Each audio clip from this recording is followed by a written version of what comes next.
Think of his outing? Well, I got to say that we know we're not going to see the velocity he possessed before, but we saw a guy that it's pretty much on good pace to know where his stuff is. And what I'm talking about is location, the separation, deception created from Weaver, and that tall frame against the hitters. He baffled quite a few good hitters yesterday, even though we are quite honest understanding that also he got away with a couple of pitches up in the zone where guys may not be ready yet in their timing here in spring training. Nonetheless, he's got to build Terry off of a something, and I think yesterday showed once again he's got a very good idea on what to do and set the tone here for the starters. But going back to the Angels starters so far, you got to base it on something, and these guys are the foundation. Santiago, pretty solid through velocity and located well.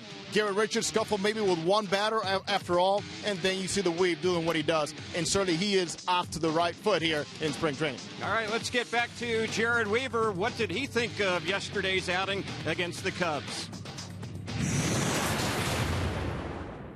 Felt good. I was able to throw some strikes, and first one's just to get the kind of timing of the game down again. It's real easy to go out there and rush, but been doing it for a little while and kind of felt calm and just want to concentrate on throwing strikes. Now, what was it about for you today? What was your approach? What were you looking to work on in this first outing? Like I said, just get the timing of the game down, try not to rush things, kind of work on mechanics, and just kind of try to work ahead and first pitch strikes, and I was able to do that for the most part. Well, today against Seattle, we thought we were going to see left-hander Andrew Heaney make his first start here in the Cactus League. Unfortunately, he's a little bit under the weather, so we will see a lefty, but kind of an unknown. His name is Nate Smith. Well, one of the Angels' top prospects, Nate Smith, got a nice look last season here during the spring, and the Angels really like how he has a very good idea on what to do with the baseball. He is an 8th rounder back in 2013 for the Angels out of Furman University, who last year proved once again, pitching at a couple of different levels, that he can throw strikes, he can make adjustments. Outstanding whip all the way around in Double-A 1.08. And Terry, we know very well what happens. One of the regular starters misses a start, and before you know it, you're making the second one because you went out there and performed. And nonetheless, you move up in the depth chart comes the regular season. Well, we'll see how the young lefty fares today as he gets the baseball for the Angels. Angels taking on Seattle, a division rival, and kind of a new twist to this rivalry. Jerry DiPoto is their general manager. Scott Service, who was his right-hand man with the Angels the last few years, is the manager now of the Mariners. DiPoto did not waste any time this offseason really turning over their personnel.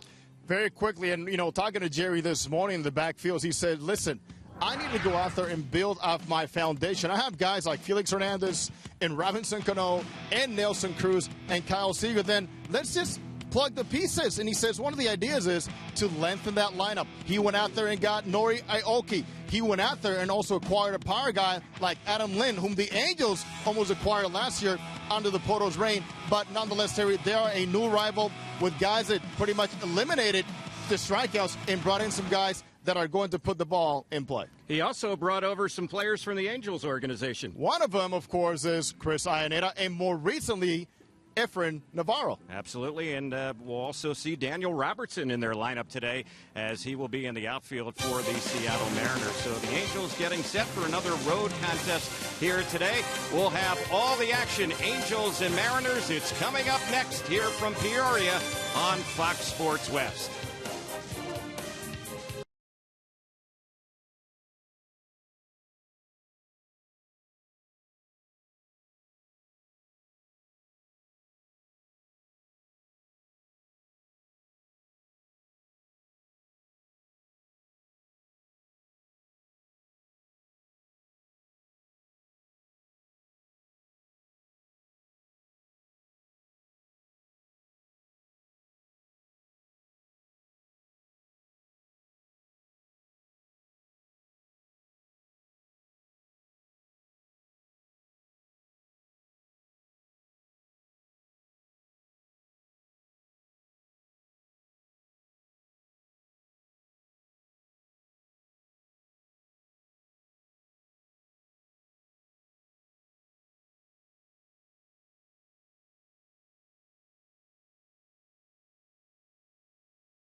square off here in Peoria.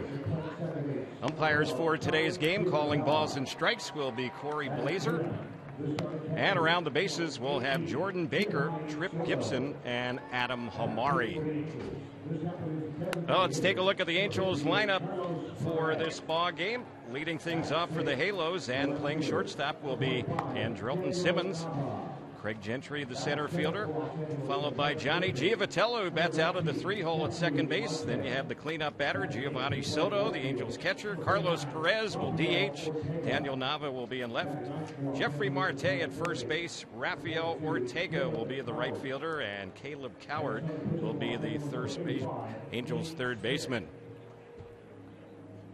Miley on the mound, and he was acquired by Jared Dipoto and the Mariners from the Boston Red Sox. He was outstanding last year against the Angels, only allowed 1 run in 15 innings, and his record overall at 500, 11-11, 4.5 ERA, close to 200 innings, and he's going to be around the zone using the good two-seam fastball we saw against the Angels last year, a good cutter, and of course trying to spread the plate in the outer half. For its defense, Robertson, good speed in the outfield with Powell and Gutierrez. Lind, new first baseman. Cano bouncing back from double hernia surgery. Ketel Marte, the shortstop. Kyle Seager, all-star third baseman. And youngster Mike Zunino is behind the plate for the M's. So we're set for baseball, and the first pitch is up and in. We're underway. The count 1 ball, no strikes on Andrelton Simmons. We saw Simmons make his Angel debut yesterday against the Cubs as a DH, and he swings here and pops one in the air into shallow right field. Coming in is Gutierrez, battling the sun out there, and he puts it away, and that's the game's first out. Craig Gentry will be the next batter. Well, you look at the Angels lineup, Jose, and a lot of the regulars back in Tempe today. We've yet to see Albert Pujols. We expect to see him in the lineup tomorrow, so he's not here. Trout is back in Tempe, Calhoun, Crone, Escobar, some of the other Angel regulars who did not make the trip to Peoria. Mike Scioscia knows this early in the spring. When he plays his regulars on consecutive days, you can anticipate and be right guessing that he will not play him a third consecutive day here the first week. Here's the next pitch on Gentry, and he chops it right to the shortstop. This is Marte, and his throw is in time. A couple of easy outs here to start off the first inning. And Johnny Giovitello, I don't know, we'll see him bat in the 3-hole that often this season, but who knows? He's there at least today. Who knows? Through the years, we've seen Orlando Palmeiro bat third. We've seen Maestro Sturridge bat third. We've seen Eric Ibar bat third, and of course that comes out of need and when there's some injuries around. So Giovitello digging in against Wade Miley. And the left-hander's pitch, that is right in there for a called strike. They got off to a terrible start with Boston last year. In April, he had a 1-2 record, ERA of 8.62, and the pressure was on quickly in Beantown. And the next delivery, that one's hit pretty well, but foul down the left side. So out of play. Sounded like Giovitello might have cracked his bat on that one. He's going to get some new lumber. Angels have on the red tops and the gray pants, and the Mariners kind of the teal colored tops with the white pants. This ballpark, the Peoria Stadium, part of the Peoria Sports Complex, they share this stadium, do the Mariners, with the Padres. So there's basically a game here every day during spring training, whether it's a home game for Seattle or a home game for San Diego. Giovitello has a new bat, and Miley is ready to work. This is smacked on the left side. Good stop by Seager. He's a good one at third, and he will throw out Johnny, and the inning is over. So the Angels go down 1-2-3. No score going to the bottom of the first here on Fox Sports West.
emergency starter of sorts. Nate Smith on the mound as he is tuning up for the action here against Seattle. Speaking of the Mariners, let's check out their lineup. Leading it off will be their shortstop, Ketel Marte. And an all-star, Kyle Seager at third base. Robinson Cano, one of the best in the business, bats third at second. Nelson Cruz, who's had back-to-back years of 40 home runs or more, will DH and bat fourth. Newcomer Adam Lynn at first base. Franklin Gutierrez, who had a nice comeback season last year in right field, bats number 6. Light-hitting catcher Mike Zunino will bat 7th. Boog Powell from Southern California, we'll talk about him during the course of the game, will play center and bat 8th. And Daniel Robertson, who wore an Angels uniform a year ago, will be the left fielder batting 9th. Youngster Nate Smith in the minor leagues last year. 24 starts. He was outstanding in Double A, 84 with a 1.08 whip. Getting the opportunity here due to Andrew Heaney being under the weather. But Angels number 3 prospect rated going into 2016 gets a nice look here today. And the next delivery, that one has bounced a fair ball right over the third base bag and down the left side it rolls. This will be at least 2 for Marte, and sure enough it will, a stand-up double. That one smacked out of the reach of Caleb Cowart. Nothing he could do when diving for it. Gave it a good effort, but by him before he really had any shot. Pretty good job of hitting the ball on the ground. And that's all the Mariners want to see from Ketel Marte. Use that speed. He had such a nice showing in display towards the end of the season that the Mariners, even though some were pressuring and questioning whether they were going to go out there and get an established shortstop, and General Manager Jared Dipoto said, I'm going to give him every chance. So here's Seager batting, and he goes after the first pitch, chops that one foul over on the right side. So for Nate Smith, very calming the nerves immediately. A little jittery, that's understandable. I understand that your catcher here, Giovanni Soto, the veteran, plays a huge part in getting you settled here in the early going. Smith is set, takes a peek at second, and now delivers, and Seager takes that one for a called strike. So he's down, no balls and 2 strikes. Kyle Seager, part of brothers playing in the majors now. His brother, Corey Seager, very highly thought of. A lot of people think might be a possible Rookie of the Year in the National League. The Dodgers' young rookie shortstop. Here's the next pitch. Fouled off on the first base side. Corey Seager came up towards the end of last season, displaced Jimmy Rollins, and pretty much right into the playoffs, played like an established veteran. You talk about presence and performance under pressure, and just feeling comfortable right away. And of course, he was embraced by the fans in Los Angeles. Good young player. And there are a lot of good young shortstops emerging in the major leagues. There's that wave again. Yep. Here's the next pitch. Slap into left field. That's going to drop in for a hit. Being waved home is Marte. Throw will be cut off. He'll score. And Seager gives Seattle a 1-0 lead. Also, when you talk about protecting the plate, and even though you don't have a lot of information on this youngster, I am sure their manager, Scott Service, knows a lot about Nate Smith that he was able to pass along to the hitters. But it's just an outstanding piece of approach with 2 strikes and just covering the outer half and allowing the ball to travel. And there's early in the spring especially, it's a matter of not being too jumpy. So here's Robinson Cano. Left-handed batter, and he goes after the first pitch and fouls that one back. Nate Smith, who's pitching for the Angels. Jose gave you some of his numbers in the minors last year. Most of the time at Double-A Arkansas. When he went up to Triple-A Salt Lake, first taste of Triple-A action, he struggled there. But he is a pitcher who's usually around the plate. Good mechanics, good control. Here's the next pitch, and that's low. Good block on that one by the catcher Soto. Again, Andrew Heaney scratched from the scheduled start today, feeling a little bit under the weather. So he has now been pushed back a few days. Wait to see Heaney's first start this spring. Here's the next pitch on Cano. That's rifled deep down the right field side, and that one is gone. So a rough start here for Nate Smith. 3 hits and now 3 runs. And the batter will be Nelson Cruz. That is a welcome sight here in Mariners camp, a healthy Robinson Cano. And for all the criticism he took, many people were not aware of, is that this guy was playing hurt. Eventually ended up having surgery after the season, a double sports hernia. And the way he's swinging the bat in batting practice here in camp, the way he's been able to translate that into the game, there's a good showing that he is back in full force. Nelson Cruz will be the next batter. It's 3-0 Seattle here in inning number 1. And the pitch right in there on Cruz. Going back to Cano, before the All-Star break, he hit .251 and slugged .370. After the All-Star break, Cano hit .331 and slugged .540. Just the tale of 2 seasons for him. 2-strike pitch on Cruz. And that one got a piece of him. It just nicked him as it came inside. And boy, that came on an 0-2 delivery, a hit batter. That's another 0-2 pitch. It gets away from Nate Smith. And now you can see more visits from veteran players. Johnny Jeff, the pitching coach Charles Nagy handing out there. Giovanni Soto. The cut fastball just got away from him. So he's getting advice from a lot of people out there trying to settle him down. Obviously, a little nervous energy out there. Nothing unusual for somebody who was just told on a quick minute that you are starting with the A team. Charles Nagy, Angels pitching coach, knows very well as he fought himself some issues as a youngster. He was sharing with me is at this point you want to stay away from talking mechanics with this young man. It's all about, hey, relax, take a deep breath, find the target and try to hit it. That's it. Yep.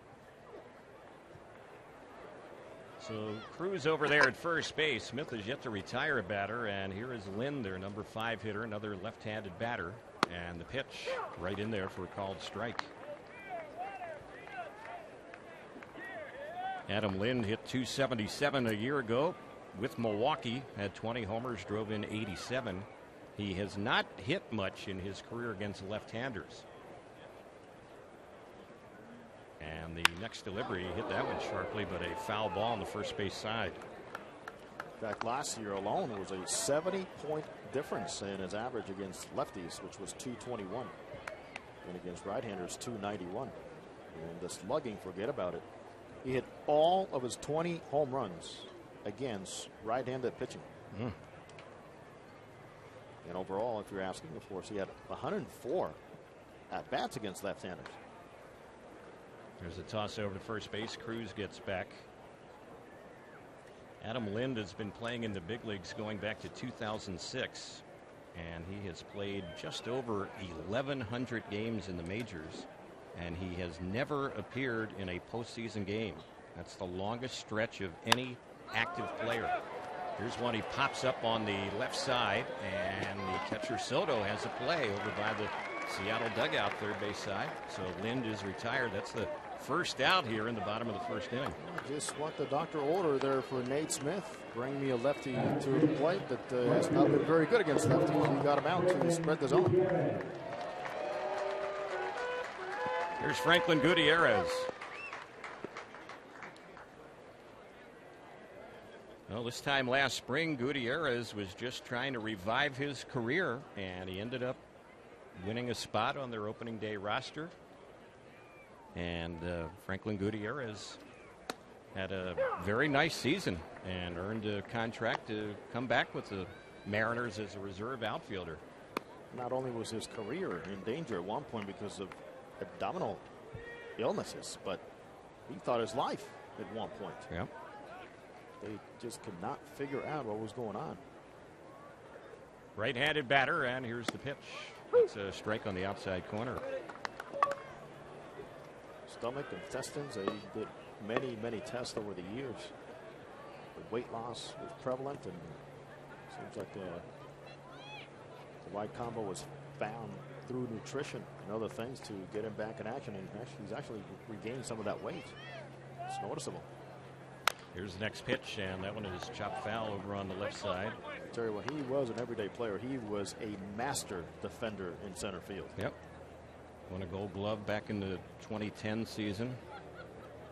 And he ended up, as Jose was alluding to, missing the entire 2014 season with gastrointestinal issues. Played in only 59 games last year for Seattle, but hit 15 home runs. And here he chops one foul back behind the plate. It was good to see Nate Smith get into a better rhythm now with Giovanni Soto. Another visit by Soto to the mound. A little try less formula. This will be the 20th pitch here in the first inning for Nate Smith, and he's having to grind it out.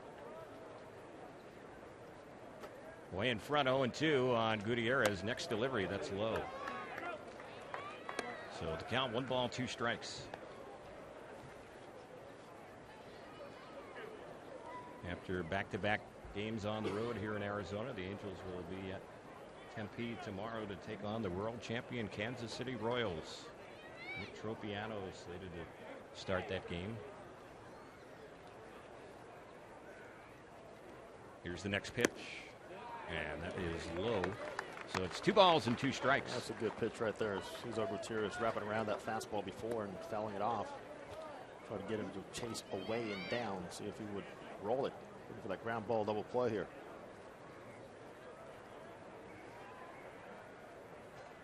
Nice crowd today here in Peoria for the Angels and the Mariners. And the pitch, that one is outside. So after getting way in front 0-2, the count runs full. It's now 3 balls, 2 strikes.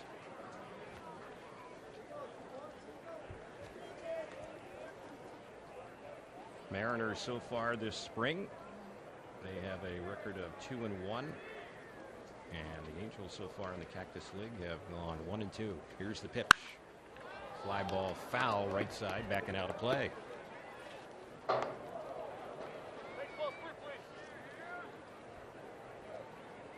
Mike Zunino waiting on deck. 23 pitches already for Nate Smith. He should be limited to close to the 30 mark. Here's the next one, and there's a swing and a miss. Chased the high one to Gutierrez, struck him out. So first strikeout for Nate Smith, second out in the inning. Mike Zunino will be the next batter. It's a good sign where you can see Soto insistent on him throwing that fastball and just allowing it to run. Go out there and trust it, play catch, but stay compact mechanically.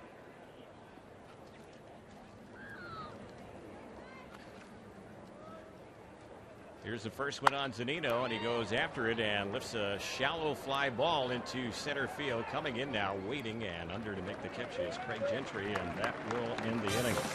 7 batters stepped up for Seattle. They have 3 runs on the board. They lead the Angels 3-0 as we go to the second from Peoria.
So the Mariners put 3 on the board quickly thanks to a 2-run homer by Robinson Cano. But Terry, very impressive. Immediately we see, even though he did not catch a baseball, just how eager Anderson Simmons is to say, I'm going to try to cover as much ground as possible. Look at the range, even though he does not get to this baseball. Yeah, he went back a long ways on that one. Gentry ended up making the play, and we start the second now with the Angels down by 3, and leading things off here for the Angels. Taking the first pitch is Soto for ball 1. And more than one time this spring, Mike Trout has told me, I know that we're going to have very nice verbal cues and signals to understand who's going to get to what.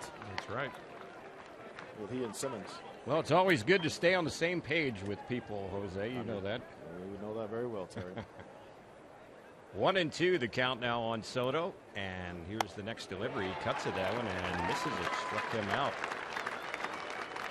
So Wade Miley has retired the first 4 that he's faced, and here is Carlos Perez, another Angel catcher who is DHing today. Wade Miley, who is, of course, very familiar with Jerry Dipoto back to the days with the Arizona Diamondbacks. He sure is, and even maybe to some degree a year ago when he was with the Red Sox, and then Jerry Dipoto ended up assisting there at Boston at the end of last season. There's a pitch cut on and missed. For Dipoto, after his departure from the Angels, the Boston Red Sox served as a bridge to eventually now land as the executive vice president and general manager here in Seattle. There's a pitch that missed inside. 1-2 the count. Miley is a fast worker, and we're seeing that already here in the first couple of frames. And the next pitch, and he misses high with that one. And the plan today was to base everything off of that fastball. His pitching coach, Mel Stottlemyre Jr. Here's the next delivery. That's line foul down the right side. It's back and out of play. Miley, a first-round pick of the Diamondbacks. That was back in 2008. Pitched just over 193 innings last year with Boston. And there's one that just missed, so it's a full count. 3-2. Waiting on deck, Daniel Nava, and the pitch. That one is popped down the right side. That's going to get back and out of play. What was it, Miley? He can be a little temperamental as well. We saw that last year when he was with the Red Sox. In the dugout with his former manager, John Farrell. Right. Some issues that, of course, were waved off after that game. Just to say, hey, 2 competitive nines going at it. Having a good baseball argument. That happens often in baseball. There's a 3-2 delivery that misses, so the Angels have a base runner, Carlos Perez, on at first base with a 1-out walk. Here's Daniel Nava. He was a teammate of Miley's for a little bit last season. Nava eventually landing with the Tampa Bay Rays. And hopefully that left thumb, so problematic, is done with. There's a toss over to first base. Perez better look out because Miley has a very good pickoff move.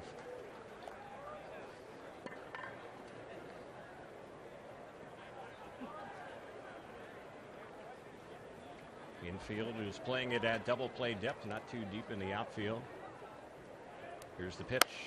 Nava takes, that's in there for a called strike. Nava also comes with a reputation of being a much better hitter against left-handers, but from what we've seen from batting practice onto the game, a couple of at-bats against lefties, he's got a pretty good idea what he needs to do to get more at-bats against lefties this season. And the next one, that's lined into left. That's going to fall in for a base hit. Just like that. Up to second base goes Perez. Nava has a single. Angels have a little something brewing here with 1 out. And Jeffrey Marte will be the next batter. And for Nava, who has a reputation of working counts, putting the ball in play, high on base percentage, he could be a true asset for the Angels. Near the top or in the bottom of that lineup. Keep the line moving, as the Royals do. And do it so well, the world champions. First one on Marte, and it's popped foul. It's going to get back to the seats behind the Angels dugout on the first base side. We have two Dominican Martes here today. Shortstop Ketel Marte, who was related in one way to Vladimir Guerrero. He is married to one of Vladimir's nieces. There you go. And Jeffrey Marte from La Romana. Ketel Marte from the Vladi area of Nizao. There's a cut and a miss. So the count, no balls and 2 strikes.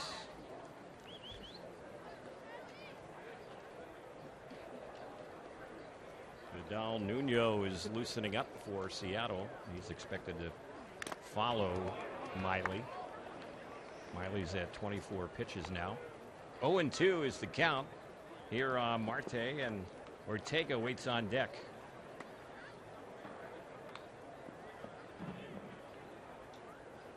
Look at the Angel lineup today here in Peoria. Maybe 3 players in this lineup who will likely be starting players for the Angels when the season begins. There's a cut and a miss, and Marte is down on strikes. So a pair of strikeouts in the inning for Miley. 2 outs now with 2 on. The Angels need something off the bat of Ortega.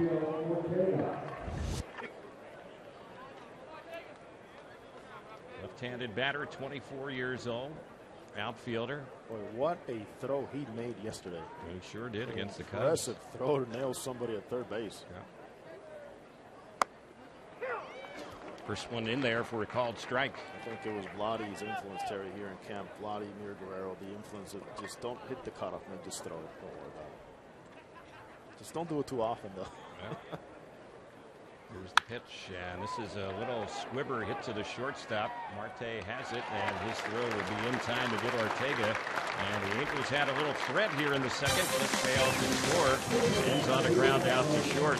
Bottom of the second inning is coming up. It's 3-0 Mariners here on Fox Sports West.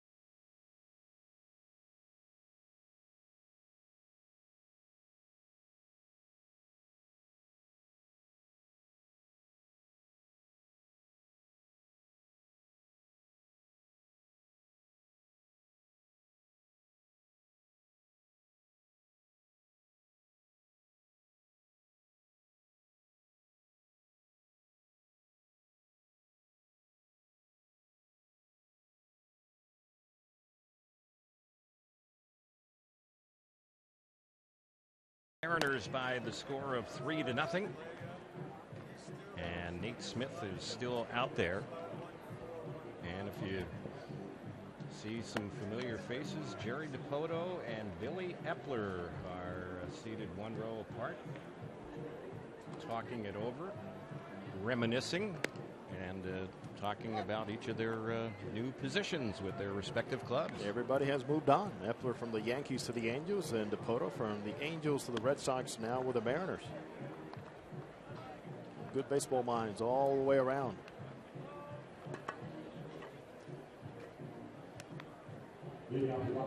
So the batter here for Seattle will be Boog Powell. Used to be a pretty darn good power hitter for the Baltimore Orioles by that name. And here's the pitch. That one is low and away. Boog Powell for Seattle went to Mission Viejo High School and Orange Coast Junior College in Costa Mesa. So certainly some heavy ties back to Southern California. Always good to see those youngsters that made their rounds also as youngsters and as fans to the Big A. Here's the 1-1 pitch, and he tried to bunt that one and misses it. His real first name is Herschel, not Boog. But I guess the story was that this young man's grandfather was a big Boog Powell fan back in the 60s and 70s, and they decided to kind of put that nickname on him, and it's stuck.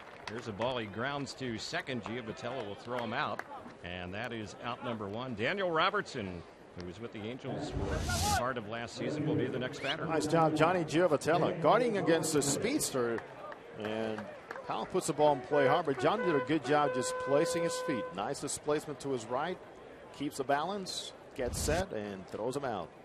And Johnny G has spent a lot of hours this spring in those backfields with Mike Gallego, Gary DiCercina, Alfredo Griffin. And Mike Scioscia gave him a big endorsement yesterday, saying Johnny should be a better player defensively with us this season than he was last year. Here's the pitch, and this is popped up foul on the first base side. Marte is going to run out of room. Yes, Terry, I think we can't shy away from the fact that there's some shortcomings. And here's what Mike Scioscia said. He was telling the members of the press this. Hey, you guys remember a guy named Wade Boggs and his reputation when he came up as a big leaguer? He told me how Wade Boggs got better defensively by working.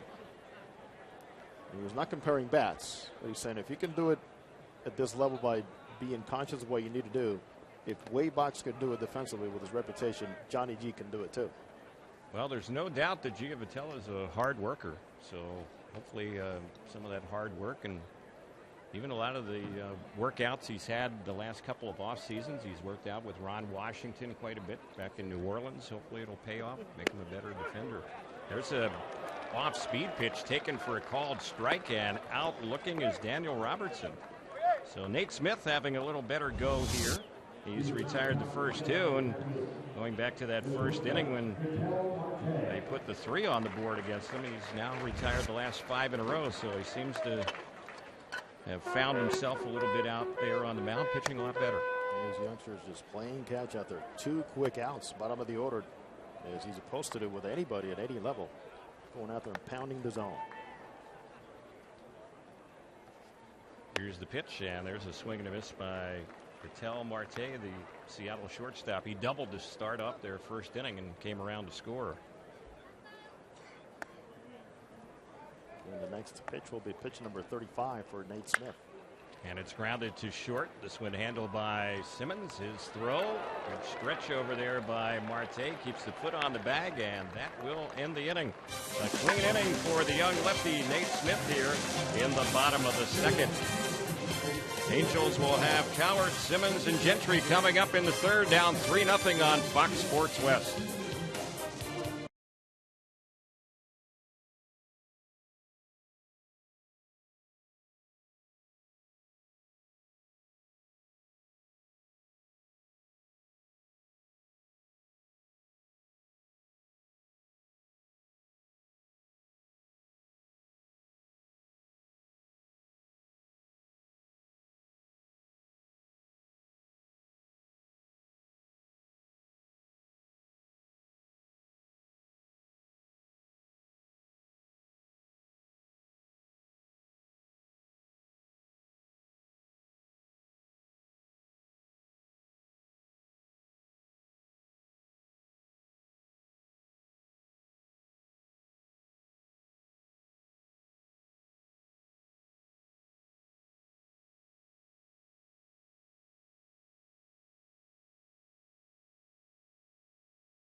Three 3-0 Seattle on top as we head to the third here in Peoria, and the Mariners will make a pitching change. Vidal Nuno will take over for Wade Miley. Miley worked the first 2 innings. He gave up a hit, no runs, walked 1, and recorded a pair of strikeouts. So Nuno takes over. He's a lefty. He was with the Diamondbacks and the Mariners a year ago. Here's the pitch. And this is a pop foul down the right side. It's going to get back and out of play off the bat. The first batter here for the Angels, Caleb Cowart. You could call Nuno a young veteran. 35 games with Arizona and Seattle last year. 1-5 record. Bouncing ball over his glove and threw it a roll into center field. So Cowart is on with a leadoff hit. Nuno has pitched for the New York Yankees starting back in 2013. Arizona Diamondbacks and the Mariners. They found out last season with Nuno, Terry, very quickly is much better as relief pitcher. He really struggled as a starter.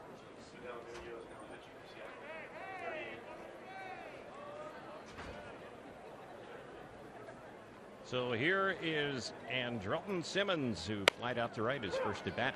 Takes that one for a called strike. Simmons speaks 4 languages. Curacao. You would consider him the best defensive player in the game. Here's the pitch, and that's fouled off on the right side. I remember a few years ago here in spring training when the Angels were playing the Giants, and Hensley Mullins, who's the Giants batting coach, was telling me about Simmons, and this was before he even had a footprint with the Atlanta Braves. Hey, there's another young player from my country coming to the States, and he has a chance to be very special, especially on defense. And sure enough, that's the case. He's one of the best in the game, maybe as good a defender as anyone at any position in baseball. Think about it. One of the best defenders in the history of the game in center field also came out of Curacao, and Andrew Jones, also a former Brave. There's a cut and a miss by Simmons. He went after that pitch, struck him out. So that's the first out. Gentry will be the next batter. It's a pretty good job there by Nuno with that sweeping breaking ball down to the zone, as Simmons was used to some of those spins with your eyes in spring training. It takes a little time, but if you're off time-wise, you are not going to get it. There's a strike on the outside corner. Nuno came over to Seattle in a deal last June. He came over from the Diamondbacks along with Mark Trumbo. Here's the pitch. Grounded right to short. This looks like 2. Flip to second. Relay to first. It is a double play. It won't come much easier than that. Right at Marte to Cano to Lynn. And the Angels are retired here in the top of the 3rd inning. Bottom of the 3rd is coming up. 3-0 Mariners on Fox Sports West.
Bottom of the third inning, it's 3-0 in favor of Seattle. Angels have a new pitcher taking over. We'll tell you about him in just a moment. Want to remind you, if you have a group of 20 or more interested in experiencing Angels baseball, receive group ticket pricing for as low as $6 per seat. Visit angels.com/groups.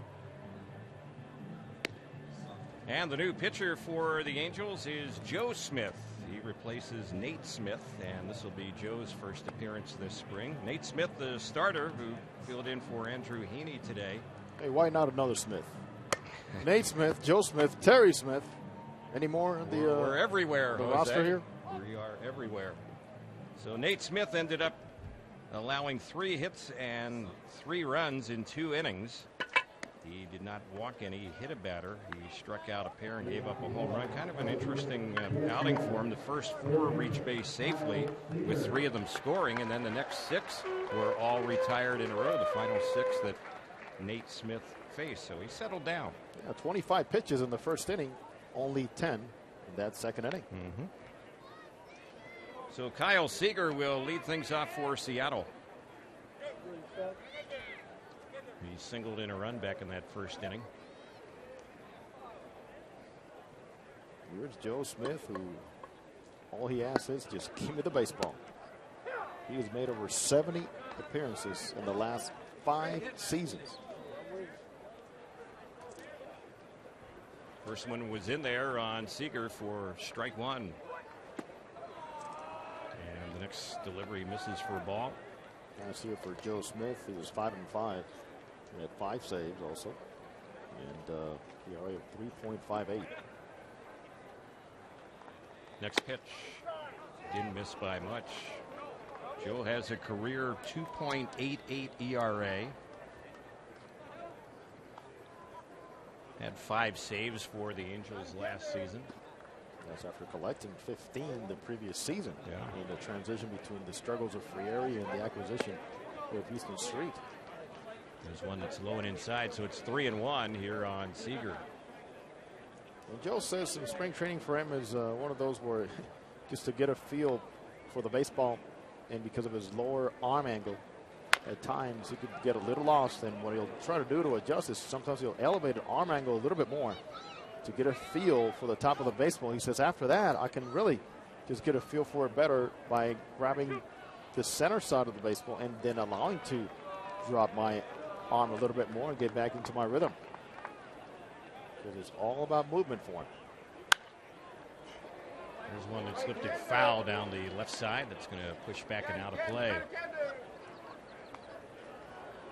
Joe Smith will be a free agent at the end of the year, so see how it all goes for him. Solid season. You would think the Angels would try hard to retain him. And people like Joe Smith and those arms, quality, dependable, have an added value, as we saw here this past offseason in the free agent market. Here's one that is skied in the air on the third base side, and it's playable now in foul ground. A few feet off the foul line is the third baseman Caleb Cowart. Easy out. Seager retired by his third base counterpart. That's the first out, and Robinson Cano will bat. Cano hit one deep and gone here his first time up. Hit it out to right field, a 2-run homer. Well, Robinson Cano is pretty much in that Albert Pujols mentality, in that mold. If I can stand on 2 feet, it doesn't matter how much my body hurts. My mind is going to tell me I got to go out there and earn my salary. And that's what he did last season, when many players would have run away from the field. Here he grounds one on the right side. That one is stopped nicely by Johnny Giavotella on the outfield grass, and from his knees he throws out Cano. Giavotella looked like Cano defensively right there. Oh, get it done, Johnny G. Nice range to his left. And the key is stay a little bit lower. Don't pick up your head. If you're going to dive, make sure you're almost commencing your angle early. Get a better track for the baseball in case it hits that lip. Nelson Cruz will be the next hitter.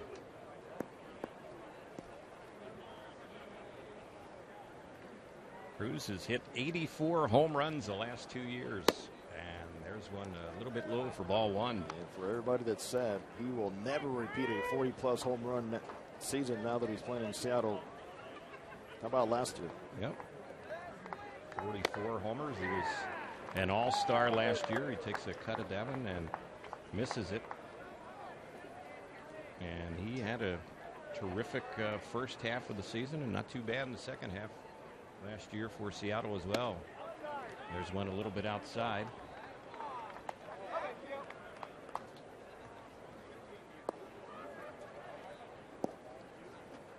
Joe Smith, in all likelihood, will work 1 inning today. And here's his next pitch. That ball is lifted high, and that one is hit pretty well into left center, but it's hanging up and right near the rim of the track. Making the catch out there is Craig Gentry. That one hit a good 390 or so, but a 1-2-3 inning for Joe Smith. 4th inning is coming up. Angels need some runs, down 3-0 in Peoria.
Here in the 4th inning, Johnny Giavotella will start it off for the Angels, who trail Seattle 3-0. Giavotella grounded out his first time up, and Vidal Nuno is still out there working in his 2nd inning now for the Mariners. Left-hander's pitch. It's lifted in the air into left field, but there making the grab on it is Robertson. Went a few feet to his left. That ball gave him a little bit of trouble, but he makes the catch. That's the first out. A little tougher read here with the gray skies here in the Arizona desert. Some cooler weather is approaching, along with maybe a little bit of rain. Robertson, as we know very well, plays a very feisty, fiery outfield. As Angels fans remember in his limited time, he does a very good job covering ground and is not afraid to get dirty. First pitch is in there for a strike on Soto, who struck out against Miley his first time up. And that's outside for ball 1.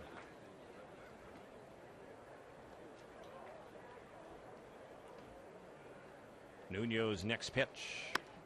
And a little bit high and outside. Nuno is from San Diego.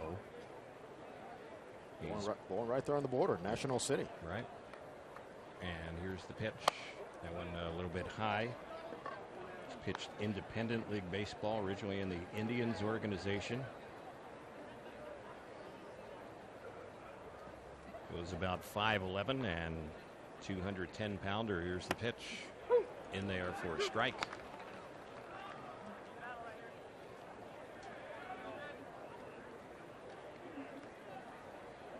Here's the next pitch.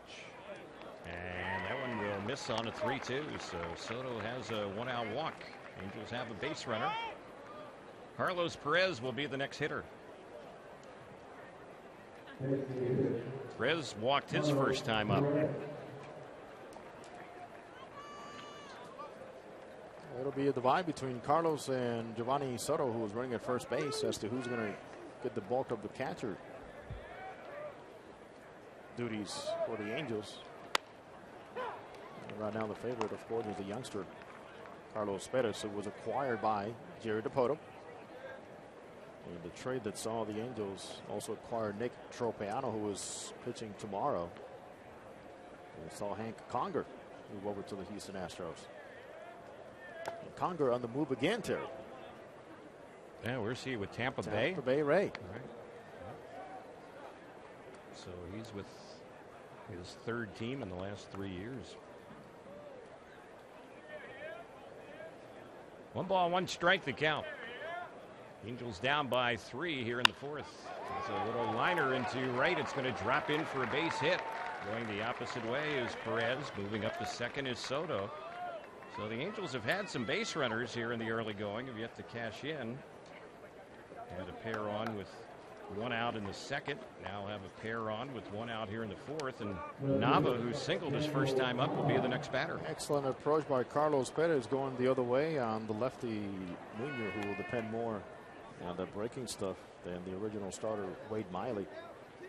And that's what we saw from Carlos with 377 in September when he took over as the #1 catcher from Chris Iannetta.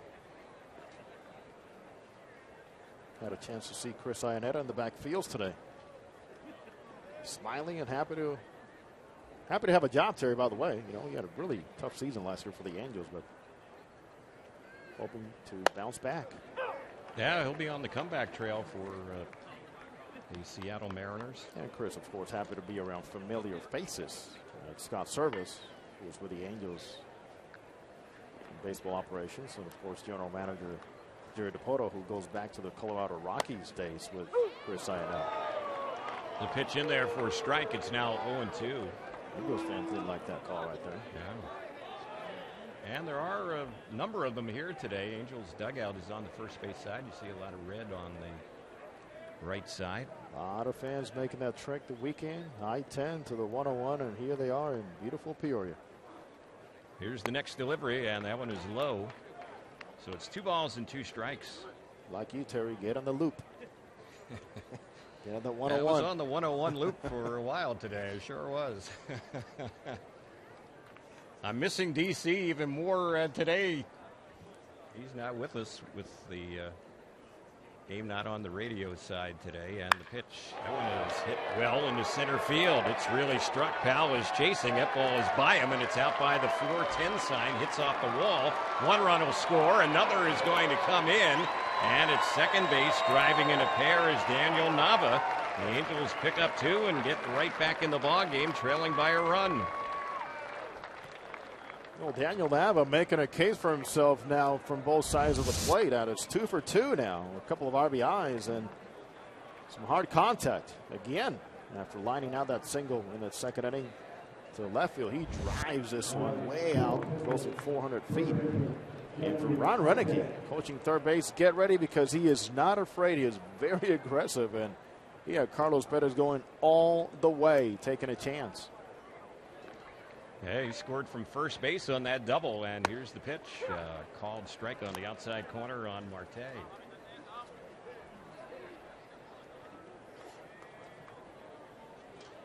Nava, the base runner at second. A base hit could tie up the ball game. We'll see if Marte can come through, and he bounces one on the right side. He'll get the runner to third. Cano will throw out Marte. That'll be out number 2. So Nava at third base. Rafael Ortega will be the batter. What's funny as we progress in this ball game, mentioning these names: Daniel Nava, Jeffrey Marte, now Rafael Ortega. These guys weren't even in the Angels organization this time last spring. We had no idea about them, and a season later, here they are representing the Angels. The pitch lined into center, and coming in making the catch on that one is Powell. He was playing fairly shallow to begin with. That was a sinking liner. He makes the grab, and that's how the inning will end. But the Angels get on the scoreboard a pair here in the 4th to tighten things up. It's 3-2 Seattle as we head to the bottom of the 4th on Fox Sports West.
Back at the Peoria Sports Complex, Angels trailing Seattle by a run 3-2 as we go to the bottom of the fourth inning. And a new pitcher for the Angels, Cam Bedrosian, will take over for Joe Smith. Joe had a clean bottom of the third inning, and now Bedrosian will get ready to work.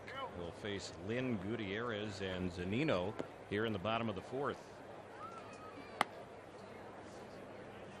Cam Bedrosian has already pitched this spring for the Angels.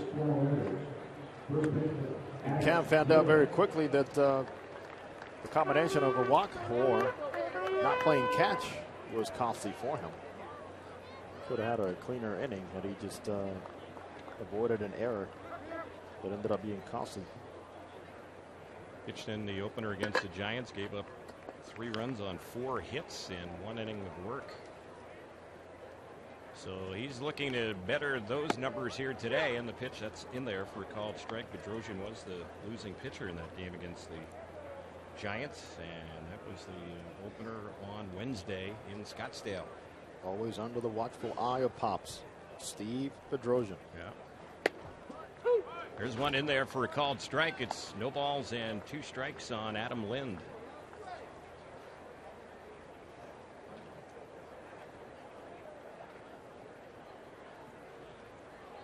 Left-handed hitting Lind awaits Bedrosian's pitch, and he takes a big cut at that one and fouls it off on the left side. There's that fastball with a tremendous amount of spin and revolutions, and a lot of guys that see that fastball just looks so white, obviously unhittable.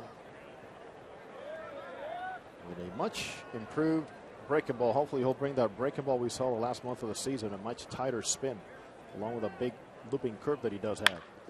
Here's the next delivery. That's grounded on the first base side, and that is a foul ball. That was a nice stop there by Marte, but it was just foul. Marte just making sure, just in case that umpire says that ball is fair, staying right with it, looking for his pitcher. And Bedrosian himself knowing the responsibility is not to wait for that call to be made, but to be at first base.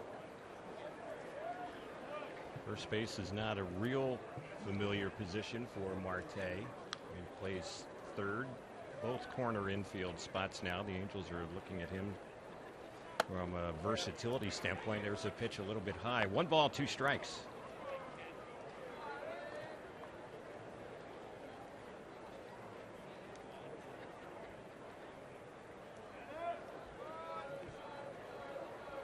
Bedrosian is ready. And his 1-2 pitch bounced over the mound. The shortstop Simmons has it. He'll hustle to throw to first, and it's in time to get Lind. That's the first out. So the last 10 Seattle batters have been retired in a row, but they hold on to the lead right now at 3-2. There's one thing the Angels pitchers will learn very quickly. The more you keep the number 2 busy, the better off you're going to be in your outing. And talking to Jared Weaver early in camp, I go, well, Jared, you have so many fly ball pitchers. He goes, hey, Jose, before you keep going, we all want to become ground ball pitchers now with this guy behind us. And, of course, not a knock on Eric Ibar, who was outstanding for the Angels, but we know the level that Anderson Simmons brings in that position.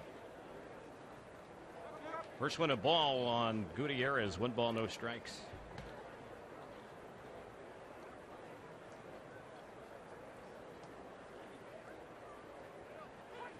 He cuts and misses that one. 1-1 is the count. Well, that's an outstanding pitch. That's what we're talking about, and what Charles Nagy's saying. All I want from Cam really is to get a feel for it. Just get a feel for that breaking ball early in camp. Go out there and compete. Don't overthrow it. Maybe even take something off of it. And we just saw it there. A much tighter spin. The 1-1, and he works him inside, but a little bit too much inside for ball 2.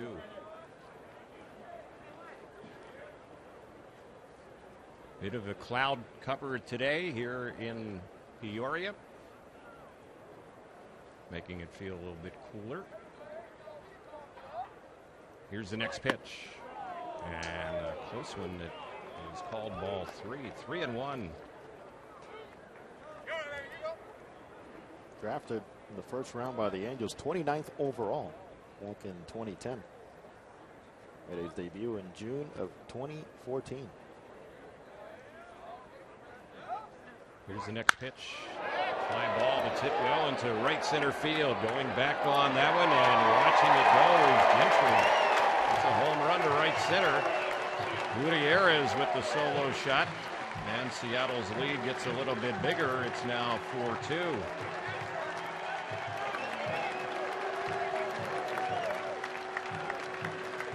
And of course, because Bedrosian provides so much power to the hitter himself, a veteran hitter like Franklin Gutierrez understands that the less from him, the better. You allow that zipping fastball to get into the zone, especially up around the letters, and just look for contact right down the middle. Bedrosian was pointing up, thinking that was just a routine fly ball.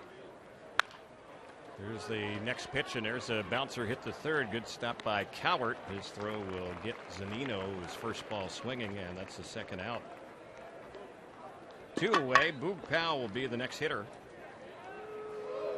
Well, the home run ball right now is hurt Angels pitchers here in this ball game. That was the case for the most part yesterday. That 2-run homer Addison Russell hit against Alvarez, pretty much the difference in that game.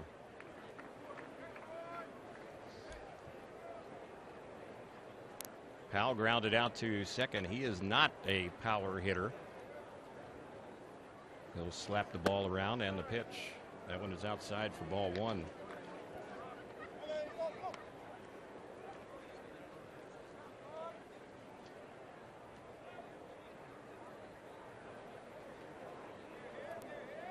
Next delivery, that one is low and inside. Well, if this Boog Powell for Seattle ends up making their club sometime during the course of the season, they travel to Baltimore. He'll be kind of a popular guy going there to Camden Yards. Well, he'll get some free barbecue. Right, he'll get the royal treatment there in Baltimore. Here's the pitch, and that's outside. It misses high. He's got to go by that barbecue stand and say, hey, it's got my name on it. That's right. Need some of that. You might want a little kickback on the sales there at Camden Yards. You never know. There's the 3-0, and it's right in there for a called strike. Seattle got him in a deal with Tampa Bay back in November. The Boog Powell years ago. He was started with the Orioles back in 1961 and finished with the Dodgers in 1977. Connected for 339 career Major League home runs. Yep, he was definitely a feared hitter in his day. He had years of 39, 34, 37, 35, 27 home runs. Also with the Indians. And there's a pitch that is in there for strike 3. Got Boog Powell, and that's how the inning will end. A home run in the inning for Seattle is up their lead. They're up 4-2 as we head to the 5th on Fox Sports West.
Angels will bat as we head to the 5th inning. Seattle leading at 4-2.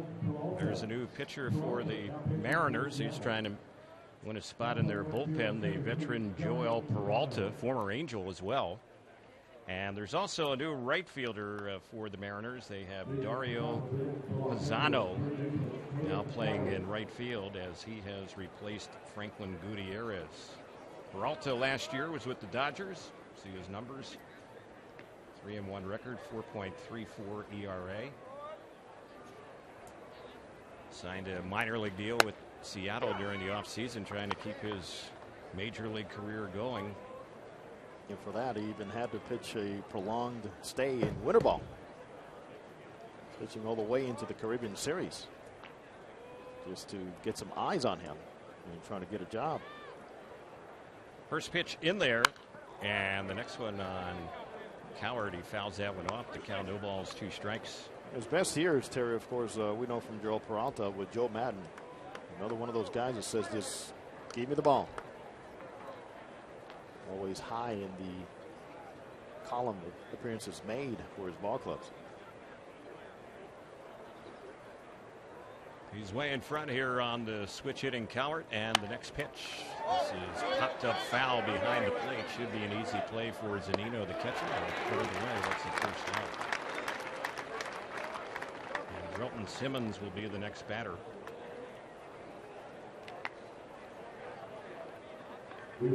Peralta is soon to be 40 years old.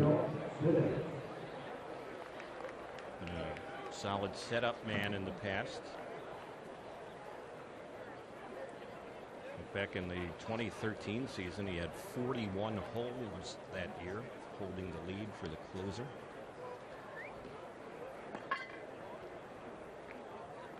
Here's Simmons digging in, and that one is in there for a strike. Peralta fastball curve, and he likes to throw that split finger pitch. He'll do that against a lot of left-handed batters.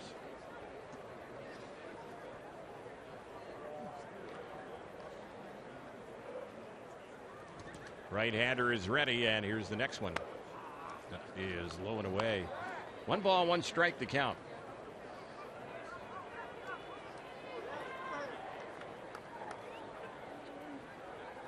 It was 11 seasons ago that Peralta wore an Angel uniform. Former infielder, converted to pitching, and has had a nice major league career. The guy that was released by his original organization when he was a position player in the minor leagues, and eventually the Angels gave him a chance as a pitcher. Right.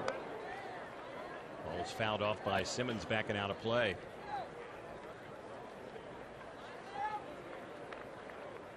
Anderson Simmons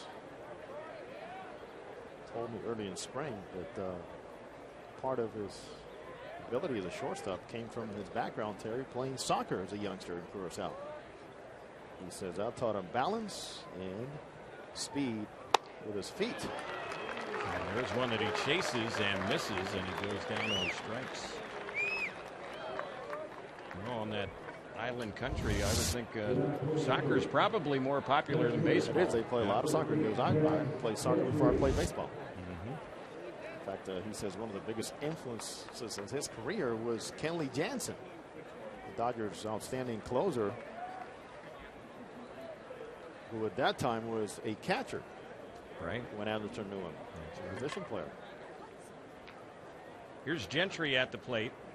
Hit the ball too short a couple of times today. This one he hits in the air to dead center field, backtracking and under his pal. He's there to put it away. One center fielder retires another, and that'll do it. Angels go down 1-2-3 against Peralta here in the top of the 5th inning. Bottom of the 5th is coming up with Seattle up by a pair on the Angels 4-2 from Peoria.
Bottom of the 5th inning in Peoria. Angels trailing the Mariners 4-2, and the Angels will use their 4th pitcher of the day. We've seen them already this spring, and it will be Greg Molly who goes for the Angels.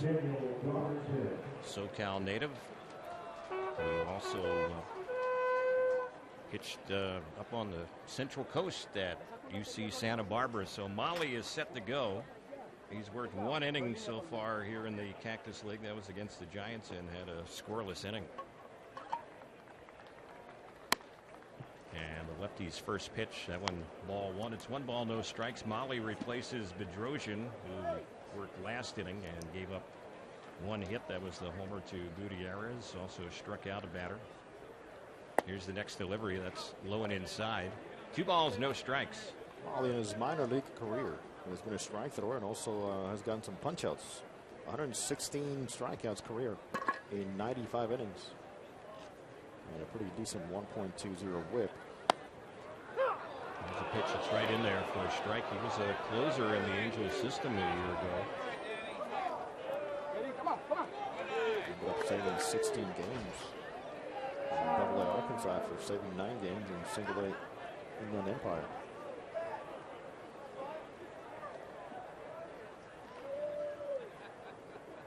Here's the pitch. That one is hit well into left center field. Chasing after it is Nava, and that ball is going to bounce on out and hit the wall, making a big turn at second. Stopping there with a leadoff double is Daniel Robertson. So he reached Molly with a well-hit ball in the gap in left center field out by the wall. Top of the batting order now for the Mariners, and Marte will be stepping up. Daniel Robinson shows, even though he's not big in stature, he can get on top of a fastball, and it didn't take a whole lot for him to find that near his eyes. He does a very fine job in finishing out that swing. Always energetic, Daniel Robertson. There's a stretch there, Terry, when he brought a lot of fire to the Angels lineup, and defensively, Mike Scioscia not afraid to put him out there later in games, and he ended up making a difference quite a few times. Yep. The Angels also have Roberto Baldacchini now playing at short. So Simmons' first game this spring in the field is over. Here's a pretty good run on the third base side. It's handled there by Coward. His throw will be in time to get Marte, but Robertson moves over to third base. Sacrifice bunt. That one goes 5-3, so they have a runner at third with 1 away. And Kyle Seager will be the next hitter. That's a good job there by the youngster. Until Martin not has to be told that it's important for him to play that type of game to give the guys behind him a chance to get some runs in. And the manager, Scott Service, former player himself, former catcher, quite happy to see that from the youngster. Here's the pitch. Infield has been brought in. And Molly, who will show you a lot of different arm angles, dropped down from the side there with that one. He had missed for ball 1. It's 1 ball, no strikes. And here's one of the most underrated players in the game, and Kyle Seager. He is a force offensively and defensively. He's a quiet, consistent producer. Half of his 26 homers last year came against lefties. Think about that. Many times there's a manager in the opposing dugout saying, bring the lefty in. Guess what? Sometimes it was more than welcomed by Seager. And the pitch. There's a shot that skips away from the first baseman, Marte. That ball will ricochet into foul ground. Coming in and scoring on it from third will be Robertson. That was a ball that was really crushed over there. Rocket on the first base side, and it will be an RBI single. Well, this is just too hot to handle, but certainly we've seen some issues with Marte at first base, and this ball just finds him. He just did not find the ball. Playing in, and something coming out that hard off the bat of Kyle Seager. He had very little time to react. He's lucky the ball didn't get him in the face. Yeah. So it's 5-2 now in favor of the Mariners. We have a runner at first base with 1 out. Cano is the batter, and that pitch is in there for a strike. And once again, we saw why Kyle Seager is so good against lefties. Boy, he just minimizes his movements at home plate, stays quiet, and just reacts quickly, as he did in that line drive.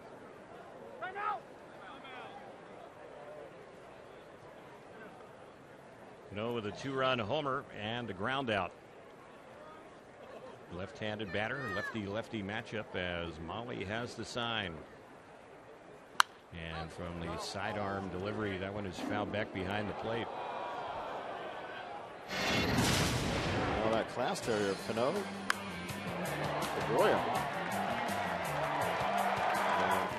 One little guy named Jose Altuve that has taken baseball to baseball is among the argument now. Who is the best second baseman in the American League? There's a toss over to first base, and back goes base runner Kyle Seager. Well, I don't know that you could go wrong with either guy. I mean, there's and a healthy Pedroia, let's not forget, is himself in a special class too. But boy, Altuve, what a headache he has been for the Angels, against the Angels the last couple of seasons. And that's against the rest of baseball too. Altuve might be the toughest out in baseball, really. He is outstanding.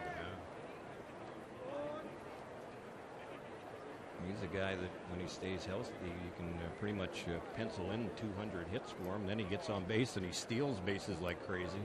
He's a pest, no doubt. And a good defensive player as well. Here's a bouncing ball that's hit to short. Might be 2. Flip to second. 1. Relay to first. 2. And that will end the inning. So Cano is retired. So are the Mariners. But they do add on here in the bottom of the 5th. The RBI hit by Seager gives Seattle a 5-2 lead. We head to the 6th inning. Top of the 6th we go on Fox Sports West.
Angels bat here in the 6th inning, and a lot of new faces defensively for Seattle.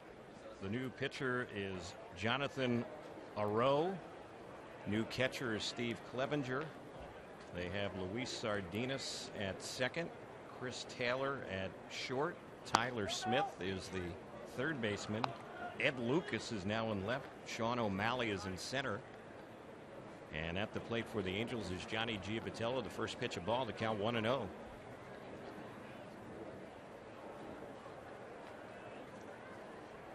Arroyo is a right-hander. And here's his next pitch, grounded sharply but foul over on the third base side. Jonathan Arroyo's out of the Dominican Republic. Same hometown as Joel Peralta, who we just saw.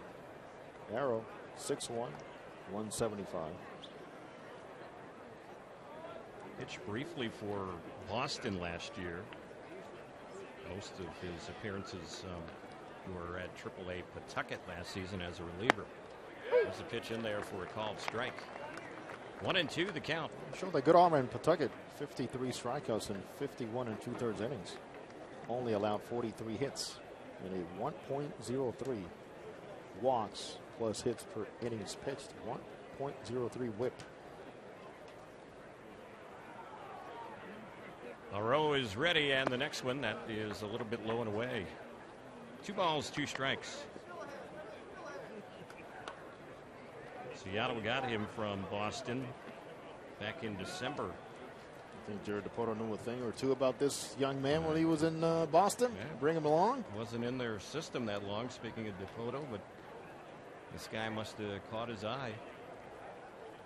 Here's the next pitch, and that's fouled off of Giovatello's football. Ricochets back towards the new reliever. Peralta, who pitched last inning, he had a 1-2-3 inning for the Mariners with a strikeout. Aro is their 4th pitcher of the day. Right-hander, 6 foot even. They list him at 235 pounds. 25 years old.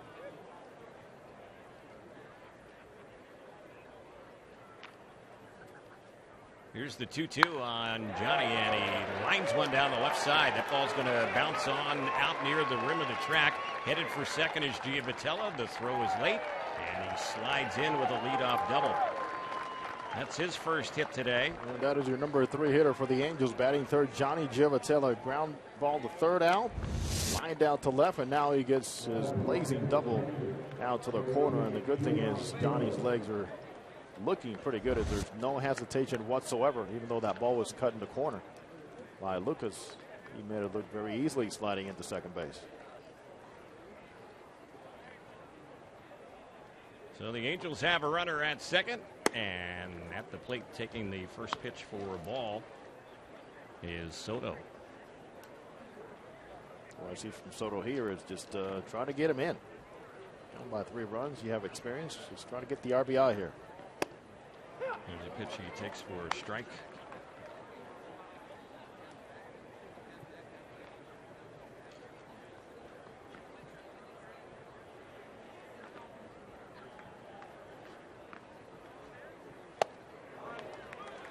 And there's another one for strike 2. 1-2 is the count. It's an outstanding changeup, and you can see the arm action, arm speed, all very similar. And if you don't know him, of course, you're sitting on 1 speed. You see that frame, that size, and previous velocity, and you will be fooled with that good location.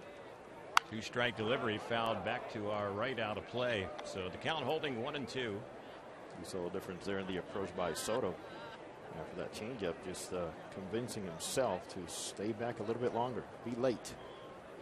Nothing wrong with that.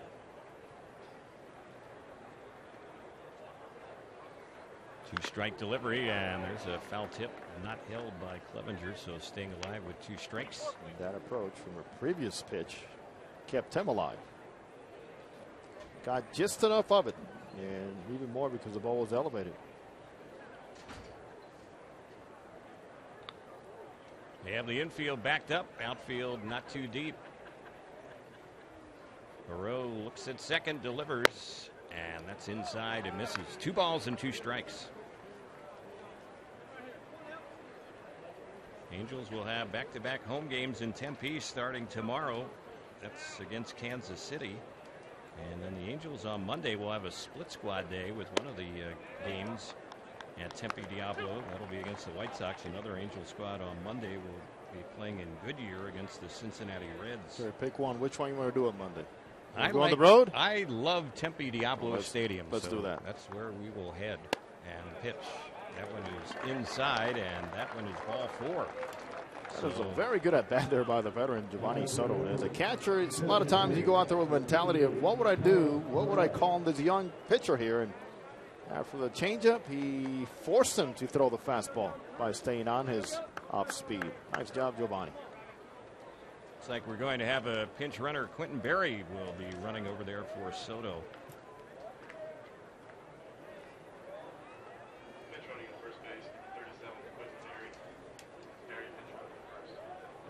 Here's the pitch. This is Carlos Perez, who's DHing. They haven't gotten him out today, and he takes that one for a called strike. You see the Mariners defense there looking for the bunt. Adam Lind was way in on the grass before that pitch was delivered.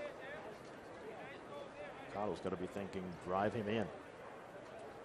Sun peeping out of the cloud cover right now, and the next delivery, it's a lazy fly ball hit to right field. Lind is going to be called off in foul territory down the right side by the second baseman Cano. So a foul ball caught by the second baseman. Should say that's Sardinas who made the catch on that one. He came in to take over for Robinson Cano. That's the first out. Sardinas, nice job taking priority in that triangle. All that territory leading from you and that left shoulder going straight back. If you see that first baseman backpedaling, you take control.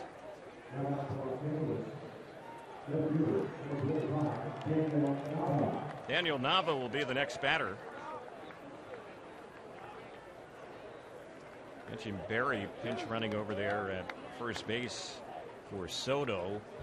And Mike Socia will have a lot of options as far as who will come in to catch for the Angels. The Angels brought 7 catchers here today. Get your work in either in the game or catching bullpen. So a total of 7. That includes Perez, who's been DHing for the Angels. So there's multiple options there. Well, the former catcher really likes his catchers to be involved. Yes, he does. There's a pitch in there for a called strike.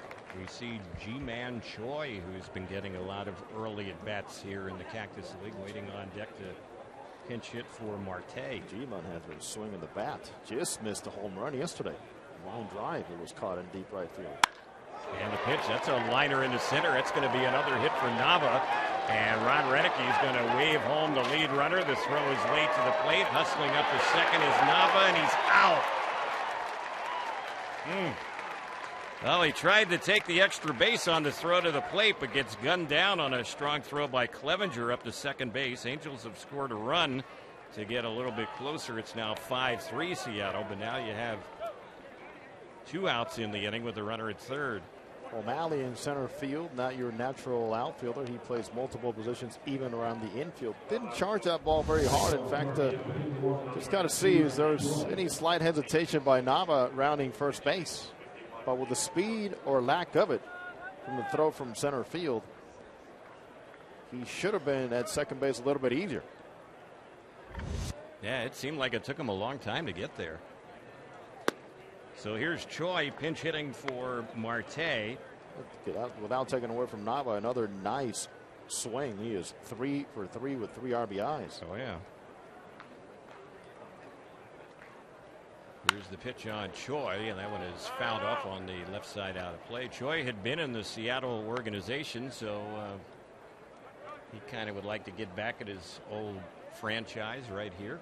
A hit would mean a run. Well, Billy Epler, Terry, saw enough from Choi to say, I can sneak him in here.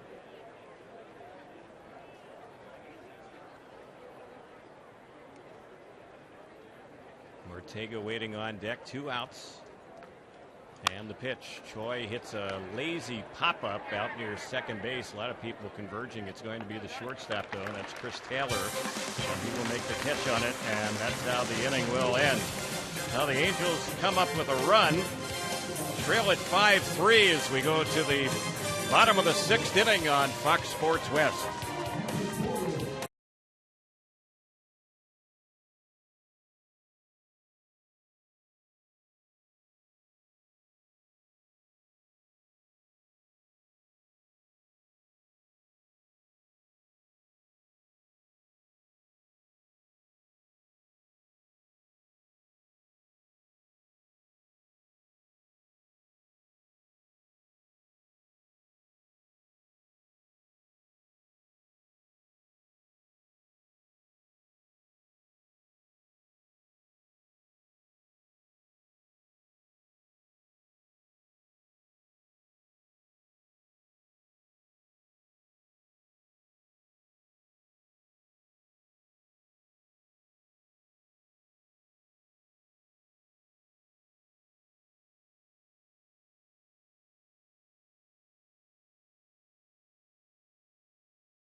Bottom of the 6th inning in Peoria. Angels have made a lot of moves out there, so we'll pick those up for you. The infield looks like this. G-Man Choi is now playing first base. Ray Navarro is now at second. Balduquin continues at short. The new third baseman is Kyle Kibitza. Quentin Berry, who came in as a pinch runner, remains in the game. He is in left field. New center fielder is Nick Buss. And there's a new catcher for the Angels, and that is Stephen McGee. 57 on the mound. That is Rob Rasmussen. So he replaces Molly. Rasmussen now pitching. And here's his first delivery, and that one misses for ball one. It's 1 ball, no strikes. Nelson Cruz at the plate. One of just a few regulars still in this ball game. Here's the next pitch from the lefty Rasmussen, and that one is fouled off on the right side.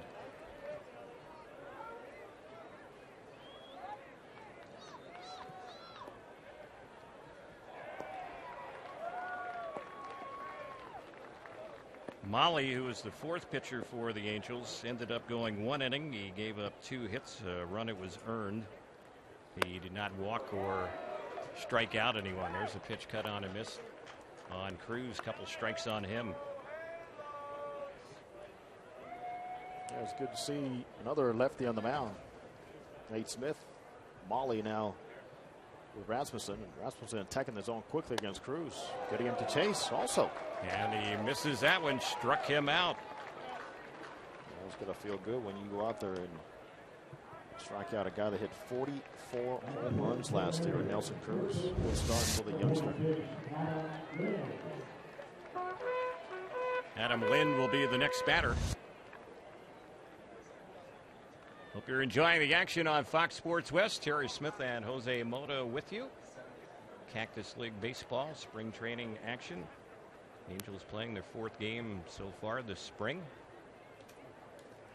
Trailing at 5-3 at the moment, and the pitch, and that is a little bit low and outside for ball. 1 ball, no strikes. Angels offense relatively quiet, as we've seen a couple of different phases and lineups. They lost their first game, low scoring game against the Giants, and pounded Oakland pitching at home. And then yesterday, another good outing by the Chicago Cubs and Joe Madden's guys on the mound. Rasmussen is set. And here's the pitch. That one misses low for a ball. But Terry, it's good to see Mike Trout being Mike Trout. First game he played, 3 for 3. Cole Calhoun swinging the bat very well himself. Yunel Escobar has looked outstanding so far too. Albert Pujols slated to make his spring debut tomorrow. And most of the at-bats he'll have in spring training will be as a designated hitter until that foot continues to get stronger. And Albert says, I'm ready to play some first base. Mike Scioscia said very clearly, we are a better team, and there's no doubt when Albert is at first base. Lind over at first base just drew the walk against Rasmussen, so they have a 1-out base runner. And Pisano is getting ready for his first at bat. He was in right field for the last few innings. First time batting down Gutierrez's spot. There's a wild pitch that goes all the way back to the backstop. So that will advance Lind up to second. Well, we can't say he got crossed up because the runner was at first base. The youngster. It's a little bit of an overthrow on that fastball against his new catcher, McGee.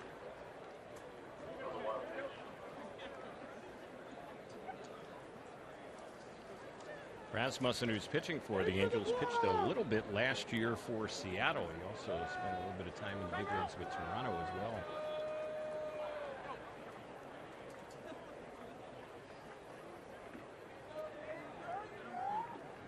Lefty-lefty matchup here.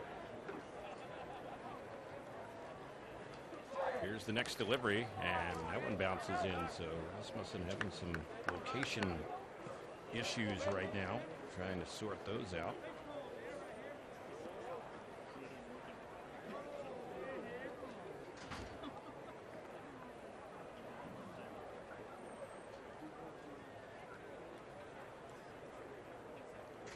Two balls and no strikes to count. Here's the next one. And it's a high pop into very shallow left field. Quentin Berry is the new left fielder. Easy play for him. That's the second out.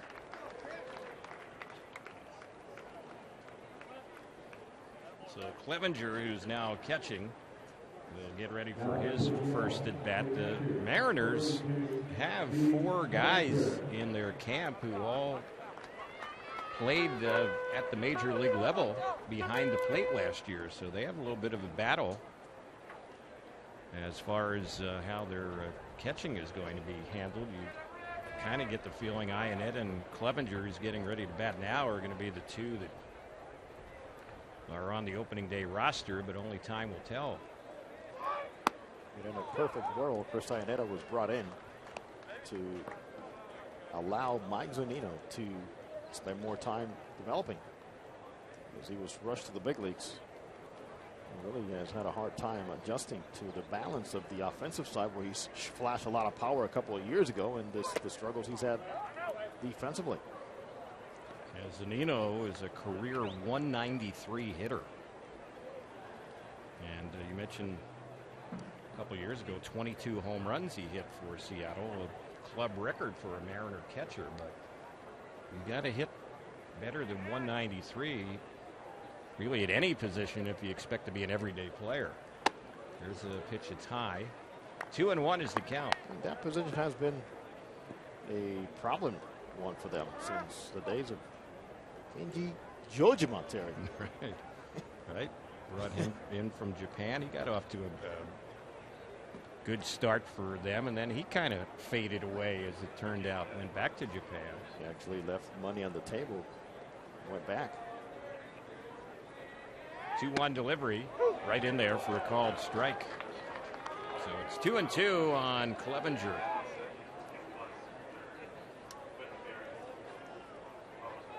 Clevenger spent time with the Orioles last year, hit 287 in 30 games with them. And he came over from the Orioles in the deal where Seattle sent Mark Trumbo over to Baltimore this offseason. There's a liner in the right. It's going to fall in for a base hit. They're going to wave the runner home. Here's the throw to the plate, and man, oh man, Ortega guns down another one. He was out by about 10 or 12 feet.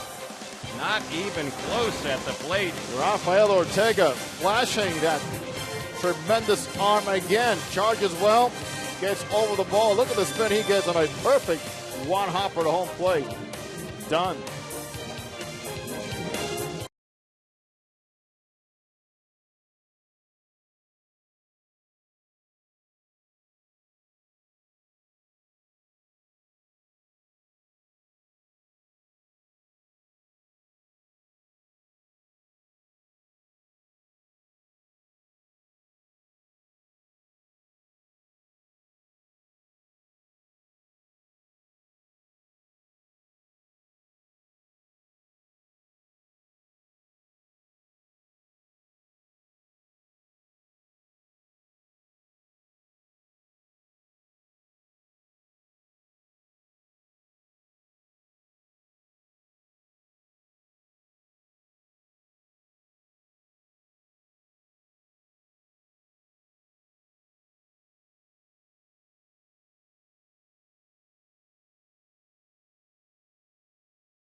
5-3 in favor of Seattle. Fans in attendance for the Angels opening series against the Cubs on Monday, April the 4th, and Tuesday, April the 5th. Will receive a wall calendar. It's courtesy of U.S. Bank.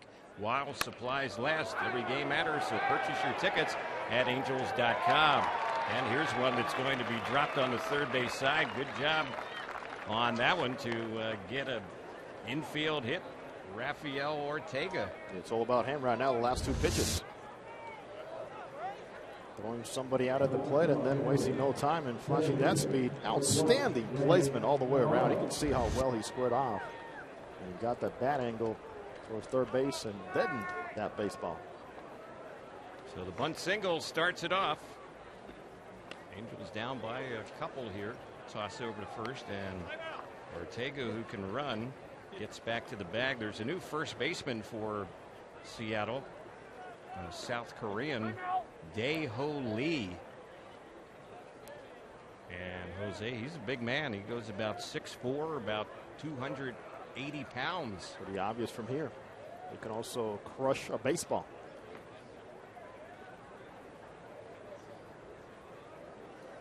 Here's the pitch. That one is lifted in the air into very shallow left center, and under making the grab of it is the shortstop Chris Taylor. So Navarro, batting for the first time today, is retired. And that's out number one.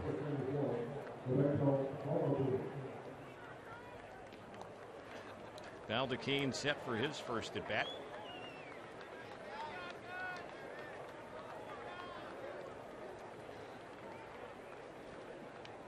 Right-handed hitter. Angels have Kyle Kubica waiting on deck. Another toss over to first base, and back to the bag goes Ortega.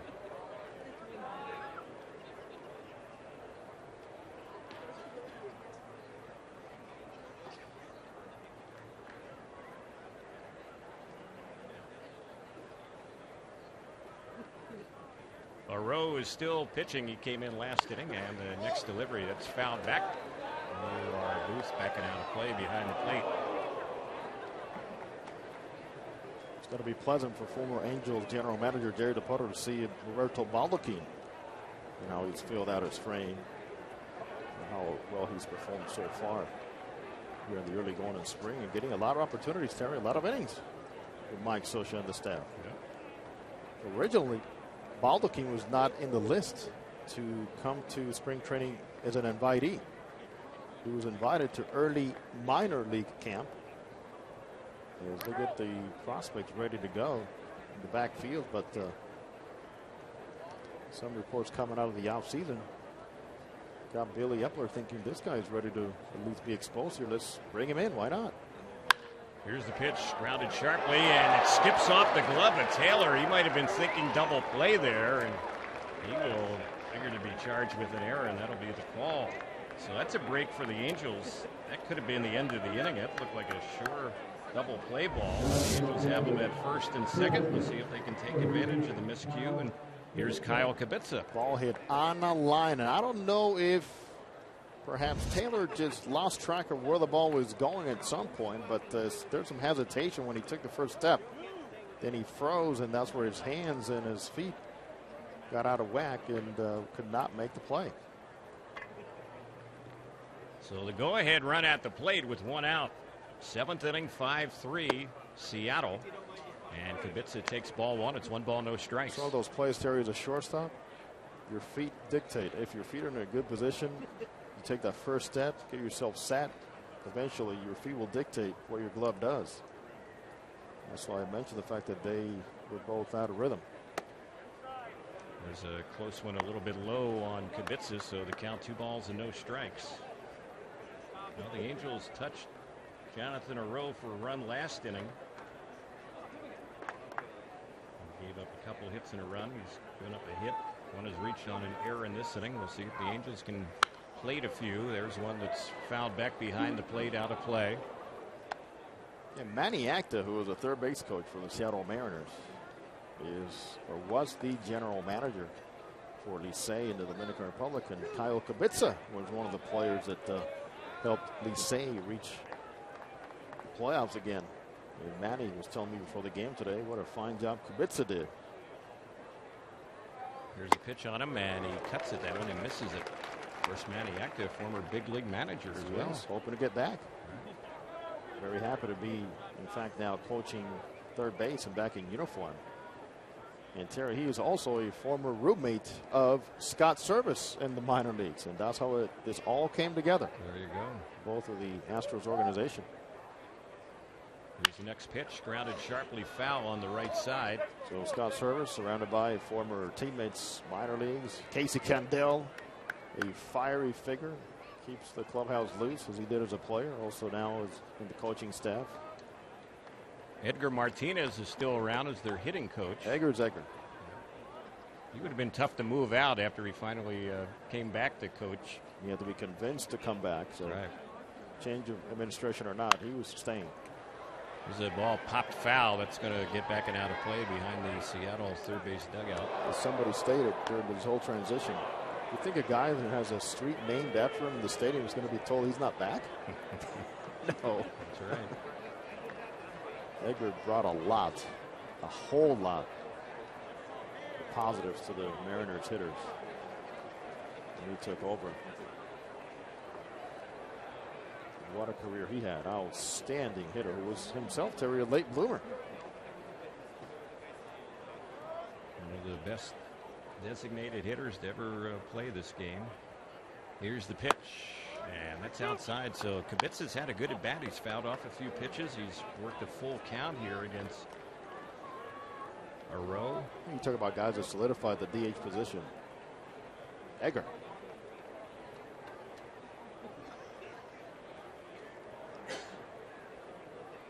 So the payoff is just about ready to be delivered.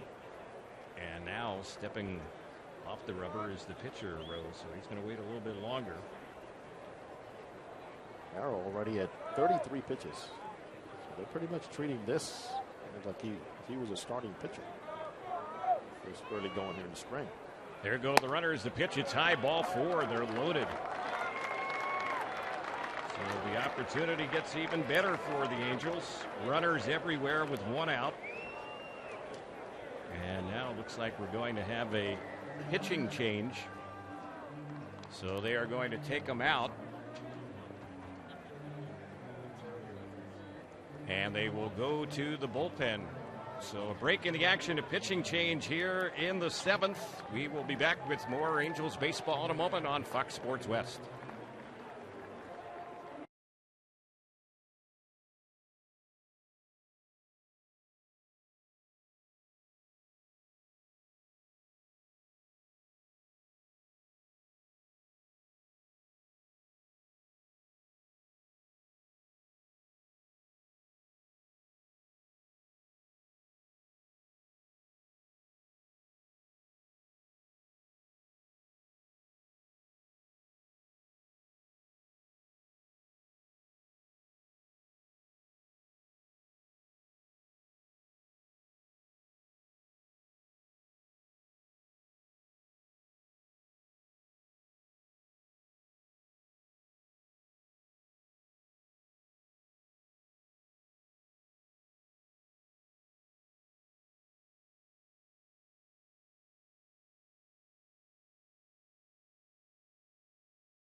New pitcher for Seattle is right-hander Tony Zych. Last name is spelled Z-Y-C-H. He is a right-hander, and he spent some time with Seattle last year, 13 appearances, 1 as a starter, and pitched pretty well. One thing we remember about him, Jose, this guy has a very good arm, good fastball, good slider. He can really light up the radar gun. Boy, 24 strikeouts in 18 1/3 innings. Only 3 walks. That's a nice welcome to the big leagues and showing the people in charge that you're not afraid of the zone with that velocity. So here's his first pitch, and that one is fouled off on the left side, backing out of play. This is Nick Buss who's batting. He's been in the game for a little bit in center field, and this is his first at bat today. Hitting out a Giovatella's spot. Johnny went 1 for 3 today. Here's the next pitch with the bases loaded. That's high.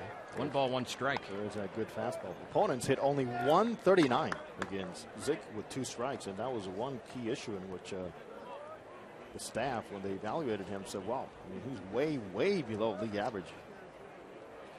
With that 139, league average about 178. Was in the Cubs organization in the past. There's a pitch that's low. So the count, 2 balls and 1 strike. It's a guy who keeps the ball in the ballpark. He gave up only 1 home run in 13 appearances with Seattle. Only 8 homers allowed in nearly 230 innings of work in the minors. Coming over 5 minor league seasons. The pitch, and mentioning home runs, there's a ball that's hit well into right center field. That one is out by the wall. It's out of the reach of the right fielder, Pisano. 1 run is scored. A second comes in, and the Angels will have runners at second and third on the double by Buss. So that has tied up this game. The Angels could have easily scored all 3 of them there, but they weren't sure whether or not the ball was going to be caught. Right, and Ron Renicky, very aggressive as we know by nature. When he coaches third base, he had a couple guys he was being waved, and then there some guys closing the gap on each other in the middle of the diamond. So he was quickly putting the brakes on one while he's waving the other. But this ball stayed in the air a long time, which becomes even a little bit harder to read sometimes as a base runner. And all the white billboards out there, sometimes even more difficult for you to read if the ball bounced or not. So it's a 5-5 game. They've brought the infield in. Quentin Berry, the batter, with a chance to give the Angels the lead. Swings and misses at the first pitch for strike 1. Nice job, Nick Buss, allowing somebody else to provide that power. Nice, smooth swing by the youngster.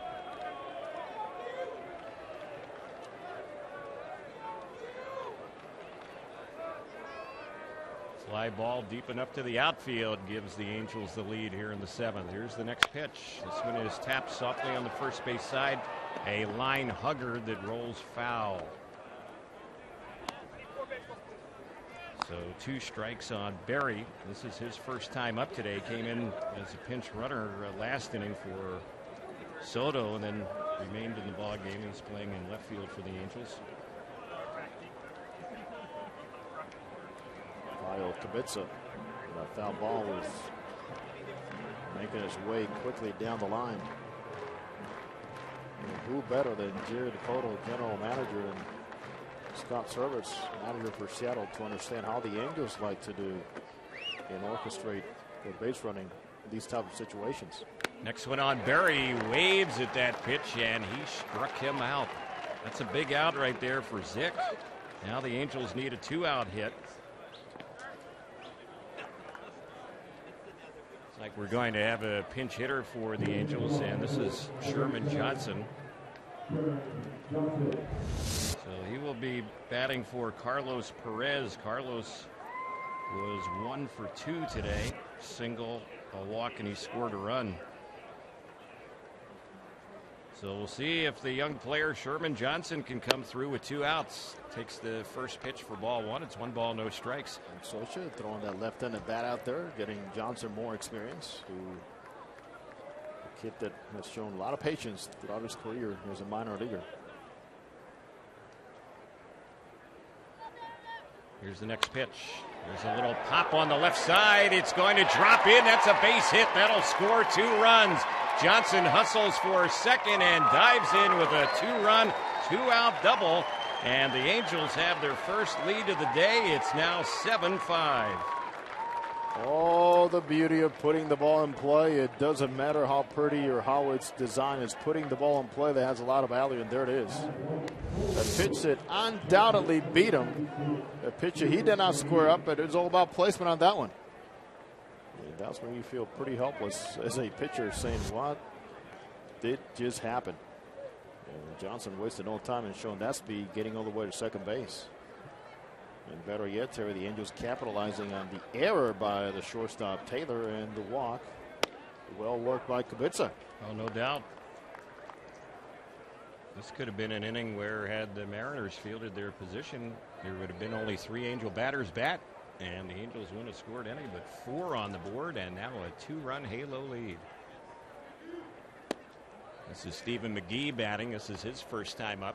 And he takes that one for a ball to count. Even it's 1 ball, 1 strike on McGee.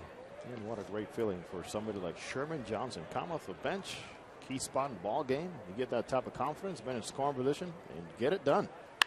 Next pitch, and McGee way late on that fastball there. Fouls it off over by the Angels dugout on the first base side. Stephen McGee, a 9th round pick of the Angels. 2013. Went to Florida State. Played at Inland Empire, Arkansas, and even saw a little bit of time at AAA Salt Lake last year. Hit 270 in the Angels system. Good size, 6'3". Next pitch on him, he hops that one foul, right side backing out of play. Terry, as you know very well, a lot of things happen to the AAA roster. Late August, early September. With the call-ups, injuries, and certainly also when a lot of times we see even for minor league playoffs, guys that pop out of nowhere because they need to fill a roster need. Here's the next one on McGee, and that's outside, so he's worked a 2-2 count. Seen a lot of guys maybe spend a full season in high A, have a good season, and then before you know it, they think they're on their way home, and there's a need in AAA, and they're playing AAA baseball in the playoffs before they even hit AA.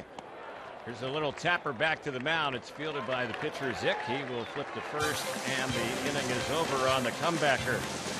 The Angels might have just had their best inning so far this spring. 4 runs in the 7th, and the Halos are up 7-5 as we go to the bottom of the 7th inning stretch here in Peoria.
Angels make a pair of changes. A new right fielder, Chad Hinshaw, takes over in right for Rafael Ortega, who had another nice day for the Angels. Had that strong throw to the plate, which ended Seattle's last inning, bottom of the sixth. So new right fielder and a new pitcher. Victor Alcantara is the new pitcher, one of the top pitching prospects now in the Angels system.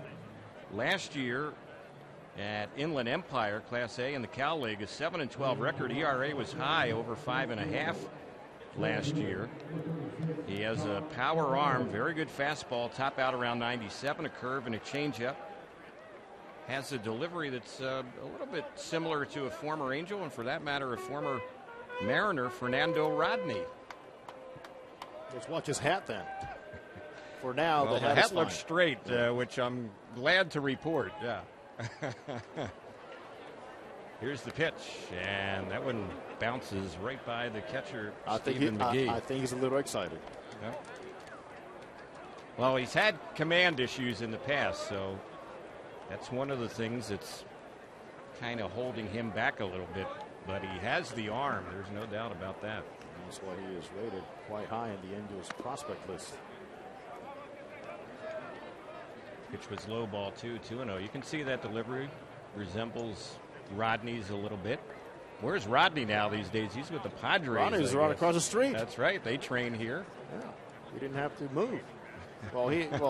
He ended up with the Cubs at the end of the season, doing, in fact, very well for the Cubs. Yeah, he did.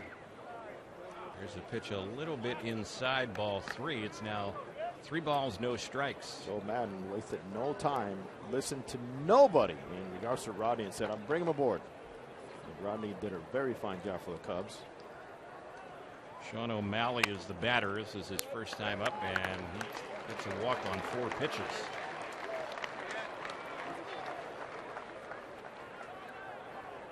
So leadoff walk.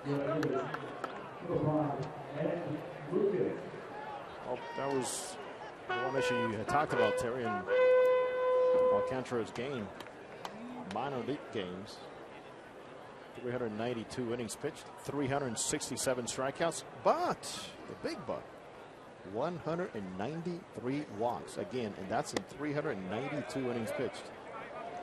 And the first delivery here a little bit low, so he's yet to throw a strike. He walked O'Malley on 4, and he's missed on the first one here to Ed Lucas, who's batting for the first time, a right-handed hitter. It's going to display here a parade of former Angels. Another one was in Sean O'Malley. And there is ball 2, so it's 2 balls and no strikes. Got a chance to see in the backfield today. Also recently signed by the Mariners, Efren Navarro. That's right. Well, Jerry DiPoto wasted no time in bringing him. A familiar face, a solid player off the bench at Efren Navarro.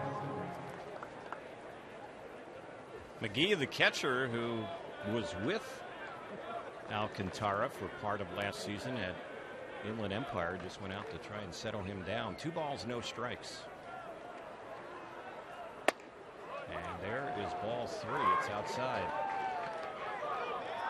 Here's where Alcantara has to help the umpire too, be a little more consistent, and you might get some of these marginal calls.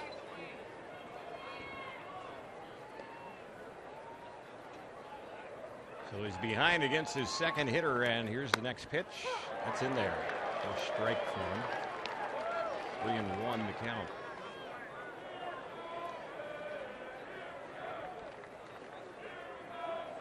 Victor Alfonso Alcantara, born in Santo Domingo. Here's the next pitch, and that's on the outside corner. That's a called strike. So he's battled back from 3-0 to make it 3-2.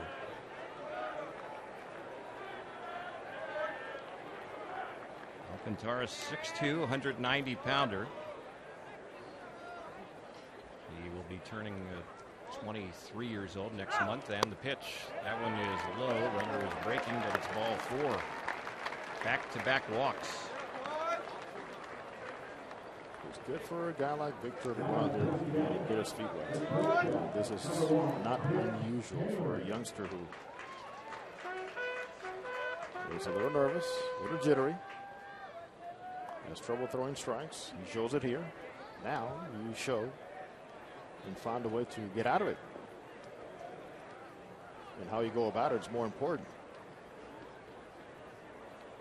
Angels pitchers had walked only one batter in the first 6 innings, and there's a ground ball through on the left side for a base hit. They'll hold the lead runner as O'Malley is held once he gets to third. But now they have the bases loaded with nobody out. Chris Taylor wasted no time. He's got some big league experience. He knows that with a youngster with this type of arm, struggling like that to throw a strike, he's going to take something off of that fastball. He jumped right on it. Tyler Smith will be the next batter. This is going to be his first at bat. He came in to take over at third base. This would have been Seager's spot. He had a good ball game. A couple hits scored, a run drove in, a pair. So Victor Alcantara having some issues here. He's yet to retire a batter. That one is in there for a called strike. Hey, another inning, another Smith. Tyler Smith at the plate. Nate. Joe. Where is Seth? Some of the backfields here today. That's right. And Terry Smith, the one and only. There's a pitch a little bit high.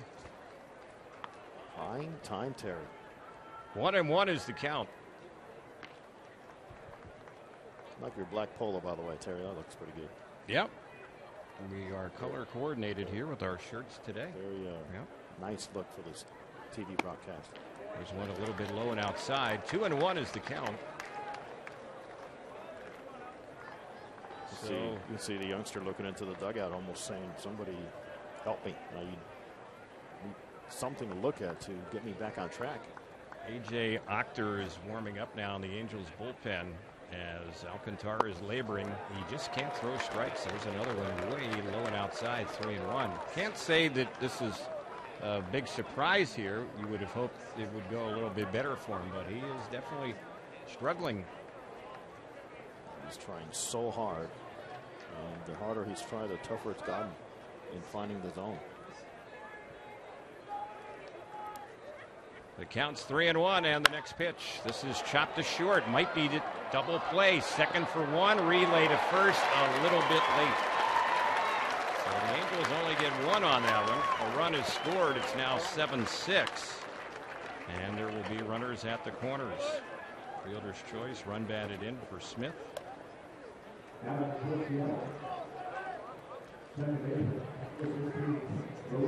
Well, threw a strike, kept the ball down, and got a ground ball. So hopefully something he can build off of from that. And a nice, he's a sinker moving down. Less speed, more downward movement, better effect. Sardinas will be the batter. This was Cano's spot. Robinson Cano had a 1-for-3 day with a 2-run homer. So the tying runs at third. Go ahead run at first. One out here in the bottom of the 7th. 7-6. Angels on top. Here's the next pitch, and that's in there for a strike. Angels had not led until the top of this inning when the Angels got 4. And now the lead is 1, and Seattle threatening. Here's the next pitch. A slow roller on the left side. It's stopped by Kubica. His throw is late. Another one scores. Well, Kubica did about everything he could there. He ended up cutting in front of Baldachin to field that ball, and it was hit so slowly, and the grass slowed it down as well. It's now 7-7, and they have him at first and second on the infield RBI hit. Kubica figures I can go in range to my left, and that's going to give us a better chance to make that play, depending on how well the runner gets out of the box. And we saw Sardinas there flying on that squibbler, and a full effort there by Kubica. So it's not like they're hitting the ball that hard here against the youngster, but between the control issues, he has given up a pair of runs here in the inning, walked the first 2 batters. They've each scored.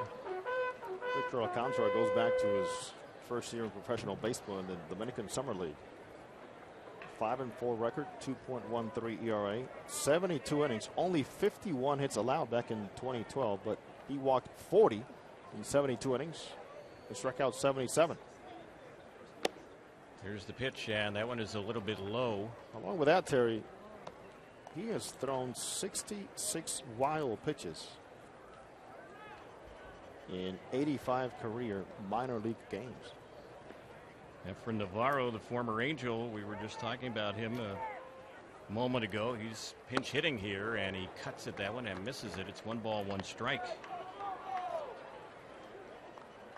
Navarro batting for Nelson Cruz, the DH, and the cleanup spot. Cruz was 0 for 2 today. I'm going to miss that song. For Navarro intro. Yeah. Toro Bravo. There's one a little bit low on him, and falling behind once again on a hitter is Alcantara. The count 2 balls, 1 strike. Navarro's walk-up song for a guy that really hadn't spent a full season for the Angels became a very popular item around the Big A when he came out to hit. Got many people dancing, including one Terry Smith.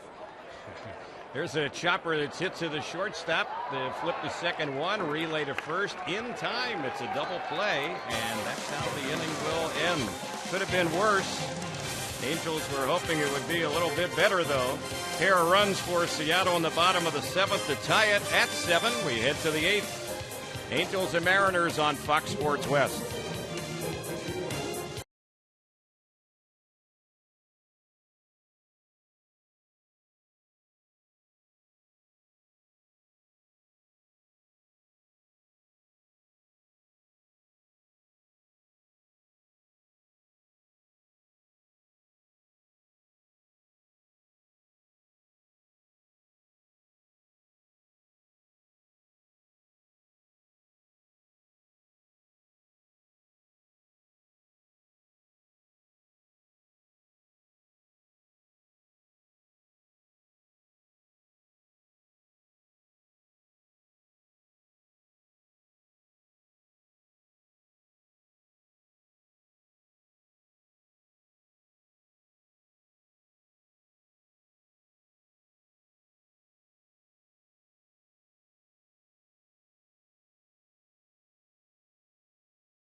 For Seattle, as we head to the 8th inning, David Rollins will take over. He's their 6th pitcher of the day. He takes over for Tony Zick.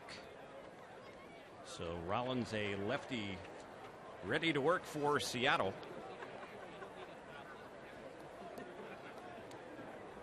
First batter up for the Angels will be G-Man Choi. So Choi, who's switch hitting, will bat from the right side. Rollins was in 20 games for Seattle last year and struggled. First pitch of ball to count, 1 ball, no strikes.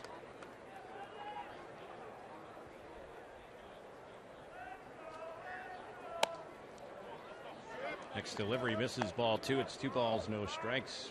Rollins served an 80-game MLB suspension going back to spring training last spring, as he violated the MLB drug policy.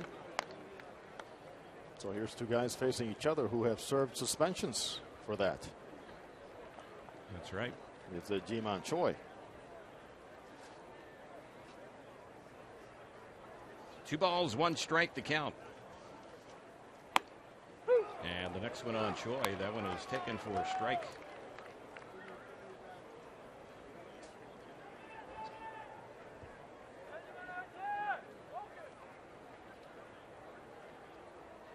Here's the next delivery. That's high and away. So it's a full count, 3-2. 7-7 here in the 8th from Peoria. We've gotten the attendance today, 8,425. Nice crowd. Here's the next pitch, and Choi swings and misses that one. Struck him out. 1 away here in the 8th. As we have gotten used to here in the Valley of the Sun. As the weekends roll around, you see more and more Angel Red at every ballpark we go to. That is prevalent here today in Peoria.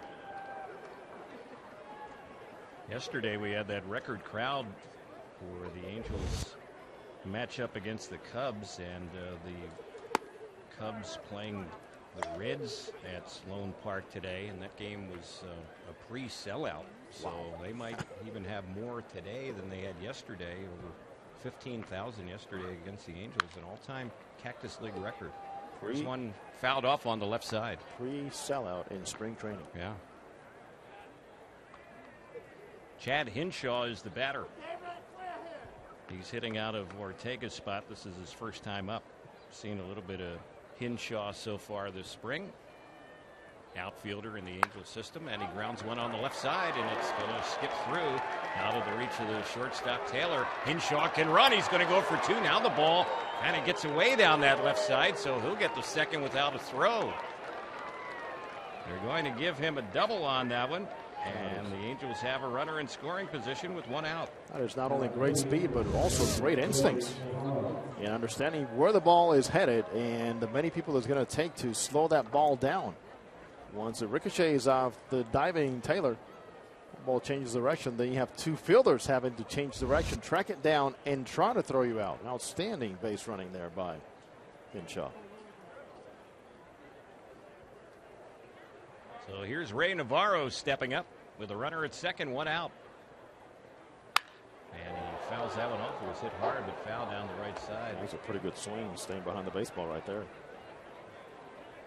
Hinshaw, the runner at second. That ball that he hit, Jose, on the left side, Taylor went diving for it, had it skip off his glove, and then he went running after it down the left field line trying to retrieve it. He slipped and it hit off his glove again. That ball just wasn't going to be stopped by him, no matter how hard he tried, and he was trying. And Hinshaw said, you know what, you keep trying catching, I'm going to keep running. Yeah. 1 ball, 1 strike here on Navarro. He's had 1 at bat since coming in, popped out the short. 7-7 Angels and Mariners here in Peoria, and Rollins bluffs a pickoff toss to second. Well, looking forward to seeing Nick Tropiano on the mound tomorrow against the world champion Kansas City Royals. And the everlasting Terry, the evergreen Chris Young, supposed to make that start for the Royals tomorrow. He re-signed with Kansas City in the offseason. There's a ground ball sharply hit third base side. That's a base hit, and that's going to give the Angels the lead. Headed for second base is Navarro, and he will stop there with an RBI double. Back-to-back doubles here with 1 out in the 8th. Angels are back on top, 8-7. Open some eyes, and for that team that claimed you off waivers or traded for you or acquire you as a minor league free agent, do whatever you can when the opportunities open up. Ray Navarro, who's got some time with the Baltimore Orioles last season, has looked really good here early in the spring, swinging the bat. So consider how the at-bat started. Staying behind the baseball, foul ball, line drive, the opposite field, to just staying square and reacting to the inside pitch. Baldacchini is the hitter. First pitch on him low. 2 balls, or make it 1 ball, no strikes. It's amazing, Terry, day and night from what we saw from Baldoquin last year. Limited time, but even watching him in the minor league fields to now, even how he walks on the field and the presence and the confidence is all there. Looking forward to carrying that second half surge that he had and the health into his first full season. There's a pitch that's low. Well, how about the guy he worked out with this offseason back in Miami? Well, that is an area where you're going to find a superstar or two that's going to say, you know what, let's go do some things I can teach you. Worked out with Jose Fernandez, outstanding young pitcher for the Miami Marlins. Here's the next delivery. This one is bounced out towards short, fielded by Taylor. The throw will get Baldoquin. Moving over to third will be Navarro. That'll be the second out. And we'll see what Kubica can do with a runner at third base, trying to get another run in.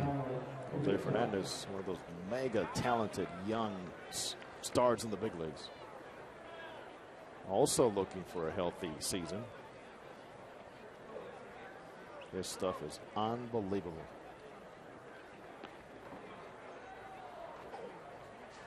Here's the pitch on Kubica. That one's in there for a called strike. Of course, Fernandez was in the news a lot this offseason as to whether it was true or not that he was being shopped around. Yeah. Here's the pitch. Liner by the mound, stopped on one hop by Taylor. The shortstop had Kubica played perfectly, and that's how the inning will end. But the Angels, who took the lead last inning, take the lead again here in the eighth. Get a run on a pair of doubles and have an 8-7 lead as we go to the bottom of the eighth from Peoria on Fox Sports West.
Angels will go to the bullpen again, and we'll see the seventh pitcher of the day, A.J. Ochter, a right-hander.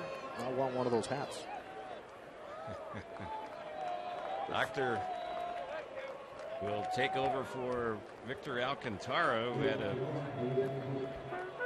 inning in the seventh that he got off to a very slow start, then kind of clawed his way through some of it. He went one inning, he gave up 2 hits, couple runs, and the first pitch. This is a little bloop. It's going to clear the second baseman Ray Navarro and drop into right center field. It's a leadoff hit.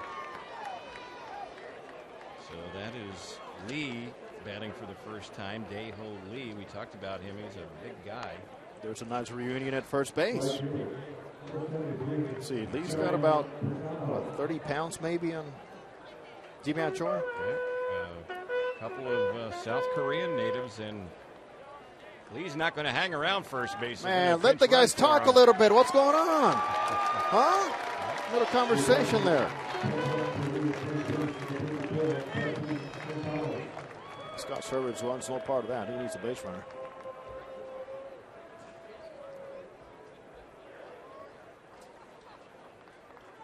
Benji Gonzalez is the pinch runner over there at first base. Young player, and the pitch, that one is in there for strike one. At the plate, Dario Pisano.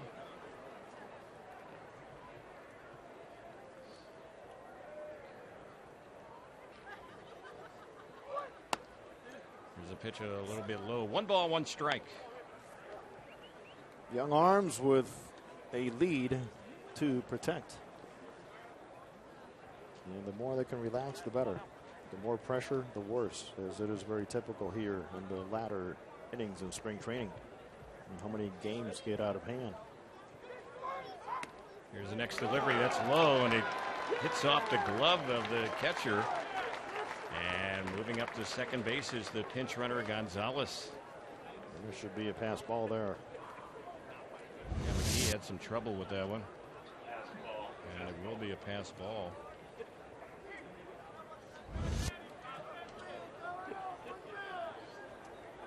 So the tying run is at second with nobody out. Pisano's been up once and he flied out this time. He hits one in the air to right. It's going to drop in front of Hinshaw for a base hit. The base runner Gonzalez wasn't sure, so he only moves to third. But it's going to be a single for Pisano, and the Mariners have him at the corners now with no outs. Well. Pressure's on. Nice job by Pisano. On a misplay right field by Hinshaw. Hinshaw, even though he did not field the ball cleanly, his second mistake was the fact that he overthrew the cutoff man by a whole lot, but Pisano was not aware of how high that throw was and did not move over to second base.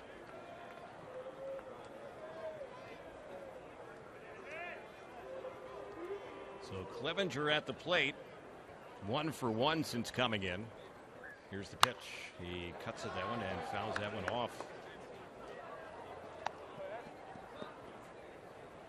Well, for the youngster behind the plate, McGee, I am quite sure that Jose Molina, the new Angels catching instructor, will be taking some notes and say, well, let's talk about receiving some of these sinker ballers when the ball's down in the zone. Jose Molina now with the Angels organization. Here's the next pitch. It's grounded on the right side. Runner breaks for the plate. Angels have him in a rundown. They run him back towards home. Now he puts the brakes on, and applying the tag over there is Choi, who came all the way down from first base. That's heads up right there. Very well executed by the Angels, and they cut down the runner at the plate. Well, we go from Molina taking notes of McGee to Mike Socha taking some positive notes on how the Angels executed that play there. Something you work on here in spring training. Close the gap, make a solid throw, and then understand that you have a secondary responsibility. Choi showing that he's quite aware with experience on what he needed to get done. Good job. Yeah, the ball was hit to him, and he threw to the plate, then the relay up the third, and then the throw back to the plate with Choi covering. It's all about minimizing throws, and I've seen those teams from South Korea play in the World Baseball Classic, and they have been outstanding defensively in the tournaments they've been part of. On that play during the rundown, the batter Clevenger was able to get up to second. Smartly. He did a very good job reading those throws. Yeah. 1 ball, 1 strike to count. Sean O'Malley at the plate. Angels trying to nurse this 1-run lead. And there's one that's fouled off over by the Angels dugout. In this inning so far, a couple of hits, a pass ball, a fielder's choice. Runners at second and third, 1 out.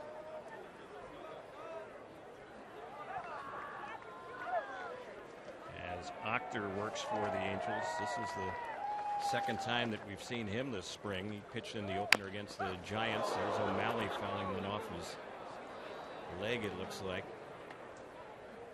Maybe the foot as he's hobbling around trying to walk it off. Doctors had a scoreless inning so far. That was in that opener in Scottsdale.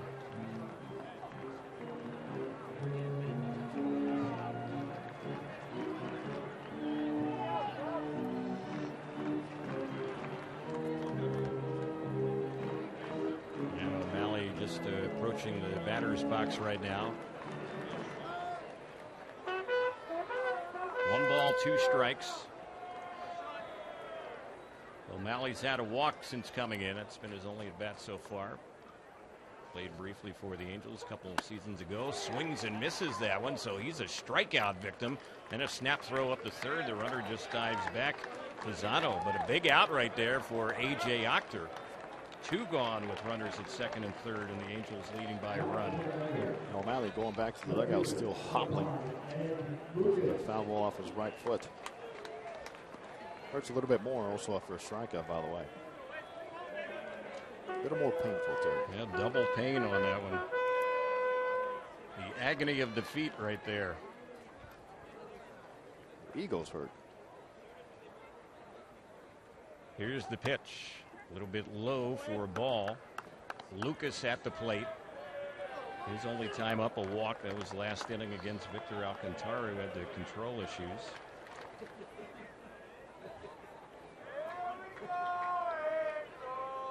Eleven hits apiece, and the Angels have an 8-7 lead with 2 outs here in the bottom of the 8th. That one is low. 2-0. Octor appeared in 11 games for Minnesota last year. The Angels actually got him off waivers from the Phillies during the offseason. Angels claimed him off waivers back in December.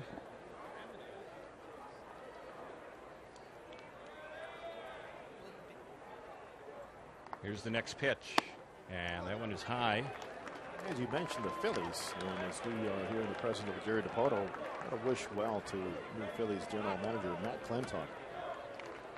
A good baseball man, good youngster, and great baseball mind, who also served and filled in with one Terry Smith once in a while here. Yeah, he did a few Cactus League broadcasts. Well, heck, for that matter, so did Scott Service, who's now managing Seattle. So see what happens, Jose, when you're in the booth with me. What? Good things happen. You're going to end up in uniform? Is that what you're saying for me? Never know. I love this part of it. Oh. That part, Terry, is adios. Yeah, 3-1 Clintock. Good luck to him and to Ernie Frieri, who is now also with the Phillies. That's right. Trying to get a job. Well, they need a closer. They've brought in some veteran arms there after trading Ken Giles to the Astros. If Ernie can just throw strikes, it's a different story. Go out there and trust and implement secondary pitches that are consistent. His fastball and movement, he has. So a full count here with 2 outs.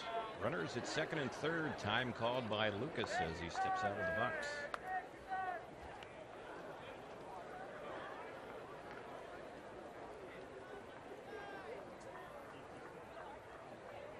And now Octor, before making an important pitch here, wants to talk it over with McGee. It's a big pitch. Righty on deck, 3-2. He's seen part of your pitches. He's seen the outspeed. He's seen your spinners. He's gauged your fastball.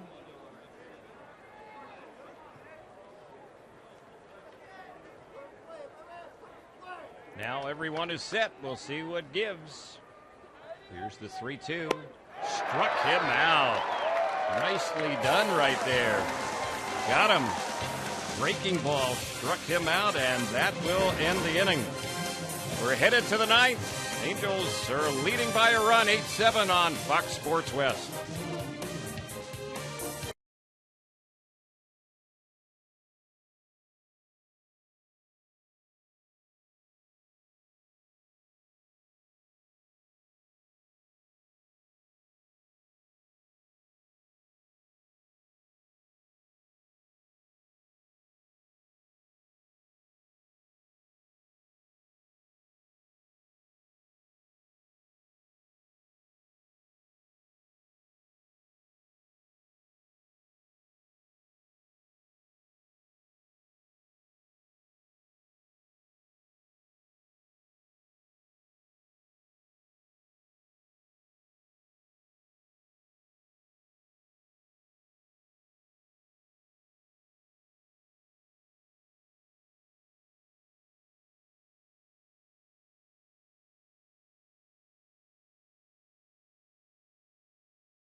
So we get ready to go to the 9th inning.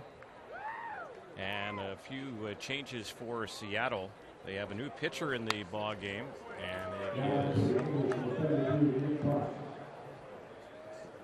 we're getting ready to double check on the pitcher up from minor league camp, wearing number 80, and his delivery, that one is a little bit high. Jesus Montero is now playing first base. Luis Sardinas, who is at second base, has moved to center field. Sean O'Malley, who was in center field, he is now playing in left field. And they also have a new second baseman, and that is Benji Gonzalez. Charles Brewer is the new pitcher, a right-hander. He spent some time with Arizona in the past.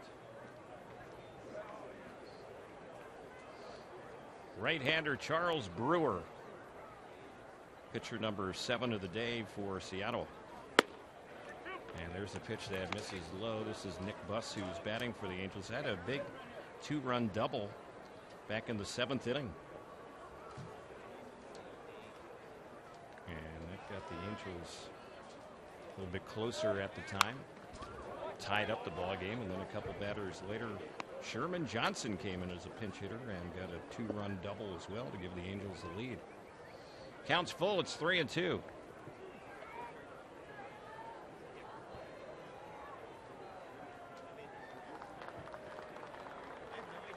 Brewer is set, and the pitch, and that is low, ball 4. So Buss is on with a walk.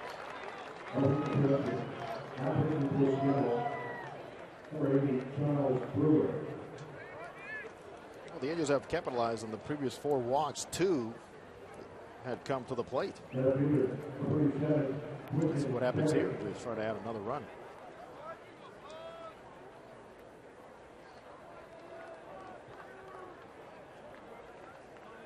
So here's Quentin Berry. Struck out his only time up.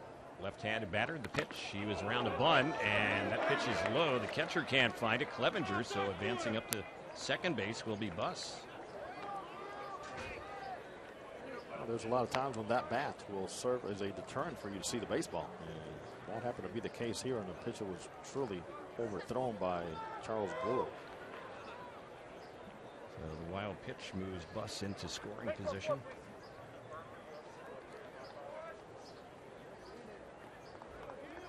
Catcher went out and have a word with Brewer, the new reliever who's in there this inning, and that meeting wraps up. Berry awaits the next delivery, and now tired of waiting on Brewer, steps out of the batter's box. Now everyone is set. And again, Berry was around a bunt and takes that one for ball 2. 2-0. Hope you're enjoying the action here from Peoria. Angels and the Mariners. Of course, many meetings during the regular season. Both teams hoping that they'll be in the postseason when it's all said and done in 2016. Only time will tell. There's one low again, ball 3. It's 3 balls, no strikes. Mariners have had only 1 winning season in the last 6 years, and that was in 2014. Last year they were 10 under 500. And after having one of the best bullpens in baseball 2 years ago, it really slipped last season. That's why they added Cishek and Benoit and other pieces they think will be ideal to change their fate. They have missed the playoffs 14 seasons in a row. Never been to the World Series, the Seattle franchise. Been to the postseason only 4 times in 39 years in the franchise history. Just 4 postseason appearances. Here's a bunt pushed out near the mound, fielded by the pitcher, and Brewer will throw out Berry. So he ended up dropping down the bunt as it plays out, moves Buss over to third. sacrifice there, and now we'll see what Sherman Johnson can do. He has already driven in a couple. You know, the Mariners, like the Angels last season, came down to the last day back in 2014. Yeah, and that was when they were playing the Angels to wrap up the 2014 season. I recall that all eyes before that game were on the score up on the board, the game that was being played. Infield has been brought in. Here's the pitch on Johnson. In there, called strike. Johnson, a key hit for the Angels. Coming off the bench as a pinch hitter, a 2-run double back in the 7th inning. Outfielders are very shallow. We're hoping to cut down that runner. Coming in from third, and the pitch. That's a little bit outside. 1 ball, 1 strike. Tomorrow the Angels are back in Tempe, and it'll be the Angels and the world champions, the Kansas City Royals. Kansas City, a team that's been to the World Series back-to-back seasons. Here's the pitch. Check swing. That's a strike. 1-2 the count. Led by the winningest manager in that franchise's history, Ned Yost. Yeah. Like him or not, he's a winner. And he had a contract extension. Well deserved. In the offseason. He and their outstanding general manager, Dayton Moore. Here's a pitch that's low. Talk to the players about Ned Yost, and they'll tell you he lets you play. He's very unconventional. Of course, he's got the pieces, but he really barely, Terry, uses signs. So a lot of times you see the guys bunting, they're doing it on their own, and he's saying, you know what, go with the instinct. Here's the pitch that's lined into center field. That's going to be another RBI hit for Johnson. Coming in and scoring from third without a throw is Buss. Sherman Johnson's had a nice day coming off the bench with now 3 runs batted in, and the Angels are up by a pair. It's now 9-7. 9 runs for the Angels, 3 in 2 swings by this youngster. And also 3 in 2 swings by Daniel Nava. Drove in 3 runs. Yeah.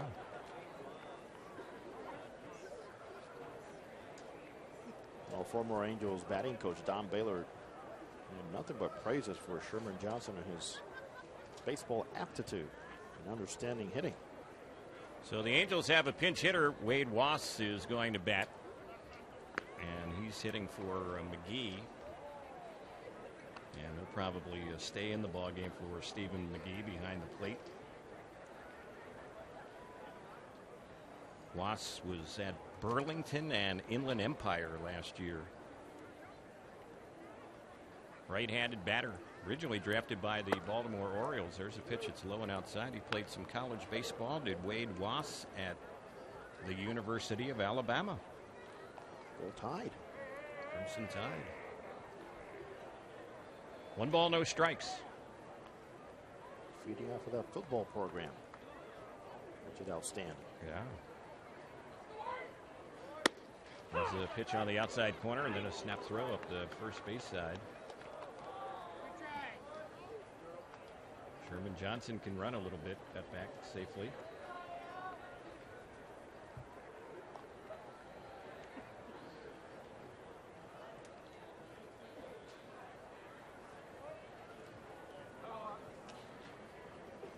Brewer is set. 1 out. Angels have scored a run here in the 9th. The pitch, that's low. 20 pitches already for Charles Brewer.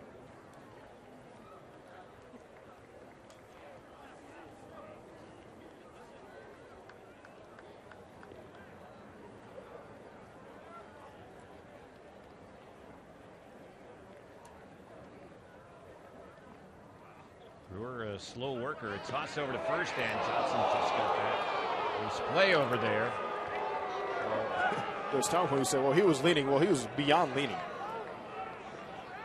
He already had a quick step out towards second base. And got back just in time.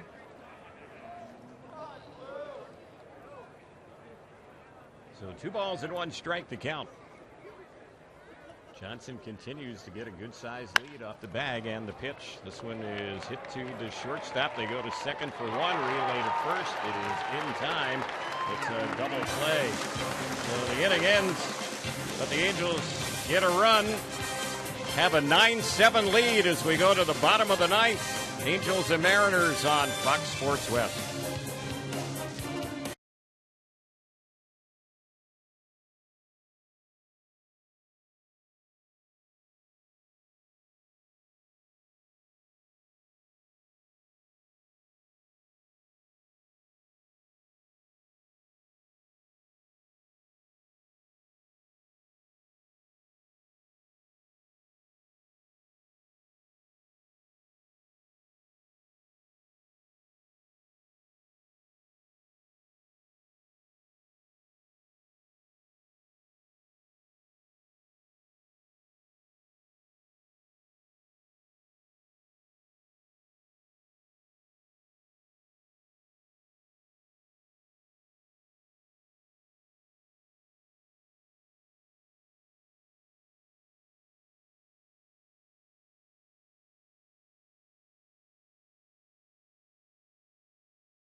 Angels have a new pitcher on the mound. Josh Zeid will be taking over.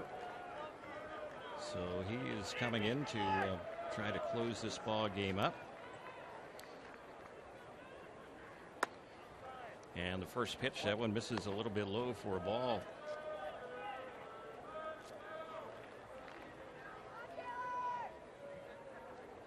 Zeid is a non-roster player who's working for the Halos here.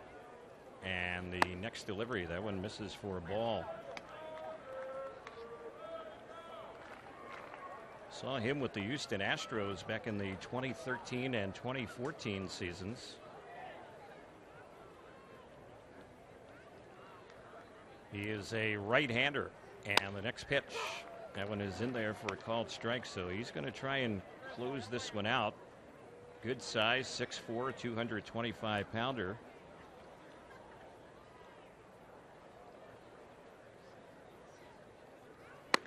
And the next pitch, that one is outside.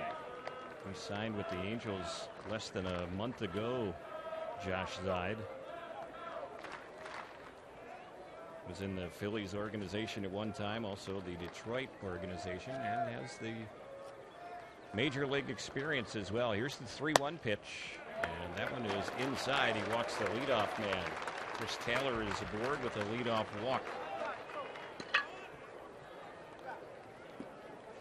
So the next batter will be Tyler Smith. The Angels also have a new catcher working with Zeid. Juan Gratterall is behind the plate.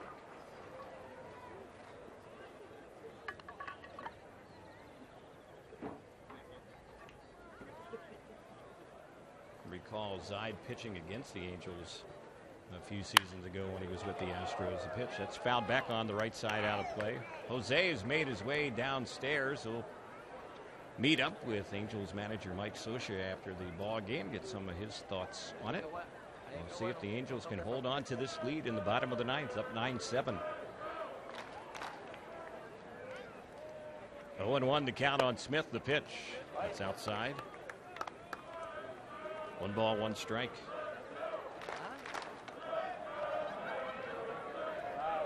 Angels and Royals tomorrow from Tempe. That game will be on the radio as well. We'll have our live simulcast tomorrow afternoon on Fox Sports West and Angels Radio AM 830. There's a pitch on the outside corner. That's a called strike. 1-2 the count.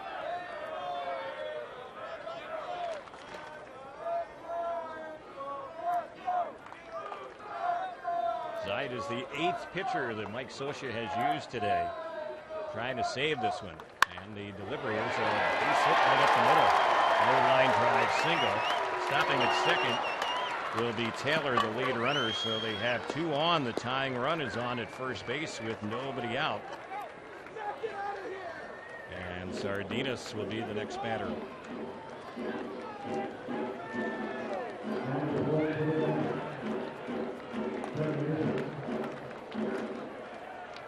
These spring training games, and today is certainly no exception. The deeper you get into these games, the more players you start seeing. And that also means you'll see a lot of pitchers in action. Mentioned 8 for the Angels here today. The Angels used 6 yesterday. Game against the A's, the Angels used a total of 8 pitchers in that one. 1 ball, no strikes to count.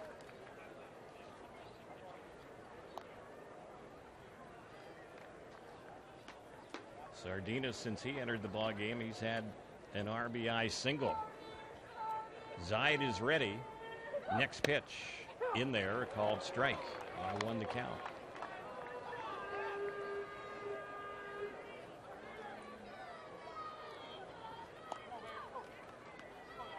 Nate Smith started the game. Andrew Heaney was expected to start, but he's feeling under the weather, so he did not even travel here today to Peoria. The pitch, loop into center field, but it's hanging up, and making the grab on it is Buss. So that's the first out in the bottom of the ninth. Sardinas retired to center. Efren Navarro, the former Angel, who just recently signed with Seattle, he will be the next batter. And you got to think he would like nothing more than to get something to drop in somewhere here against his former club.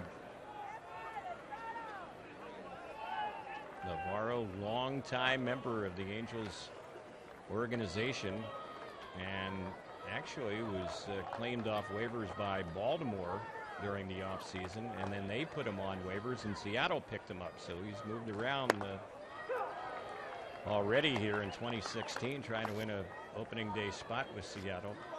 They got a lot of different people that they're looking at first base on this club. 0-1 is the count.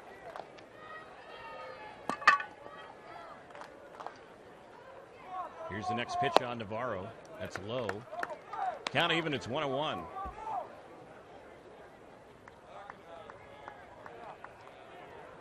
Pleasant day today. It's been overcast most of the day, so that has kind of kept a little bit of the heat away today.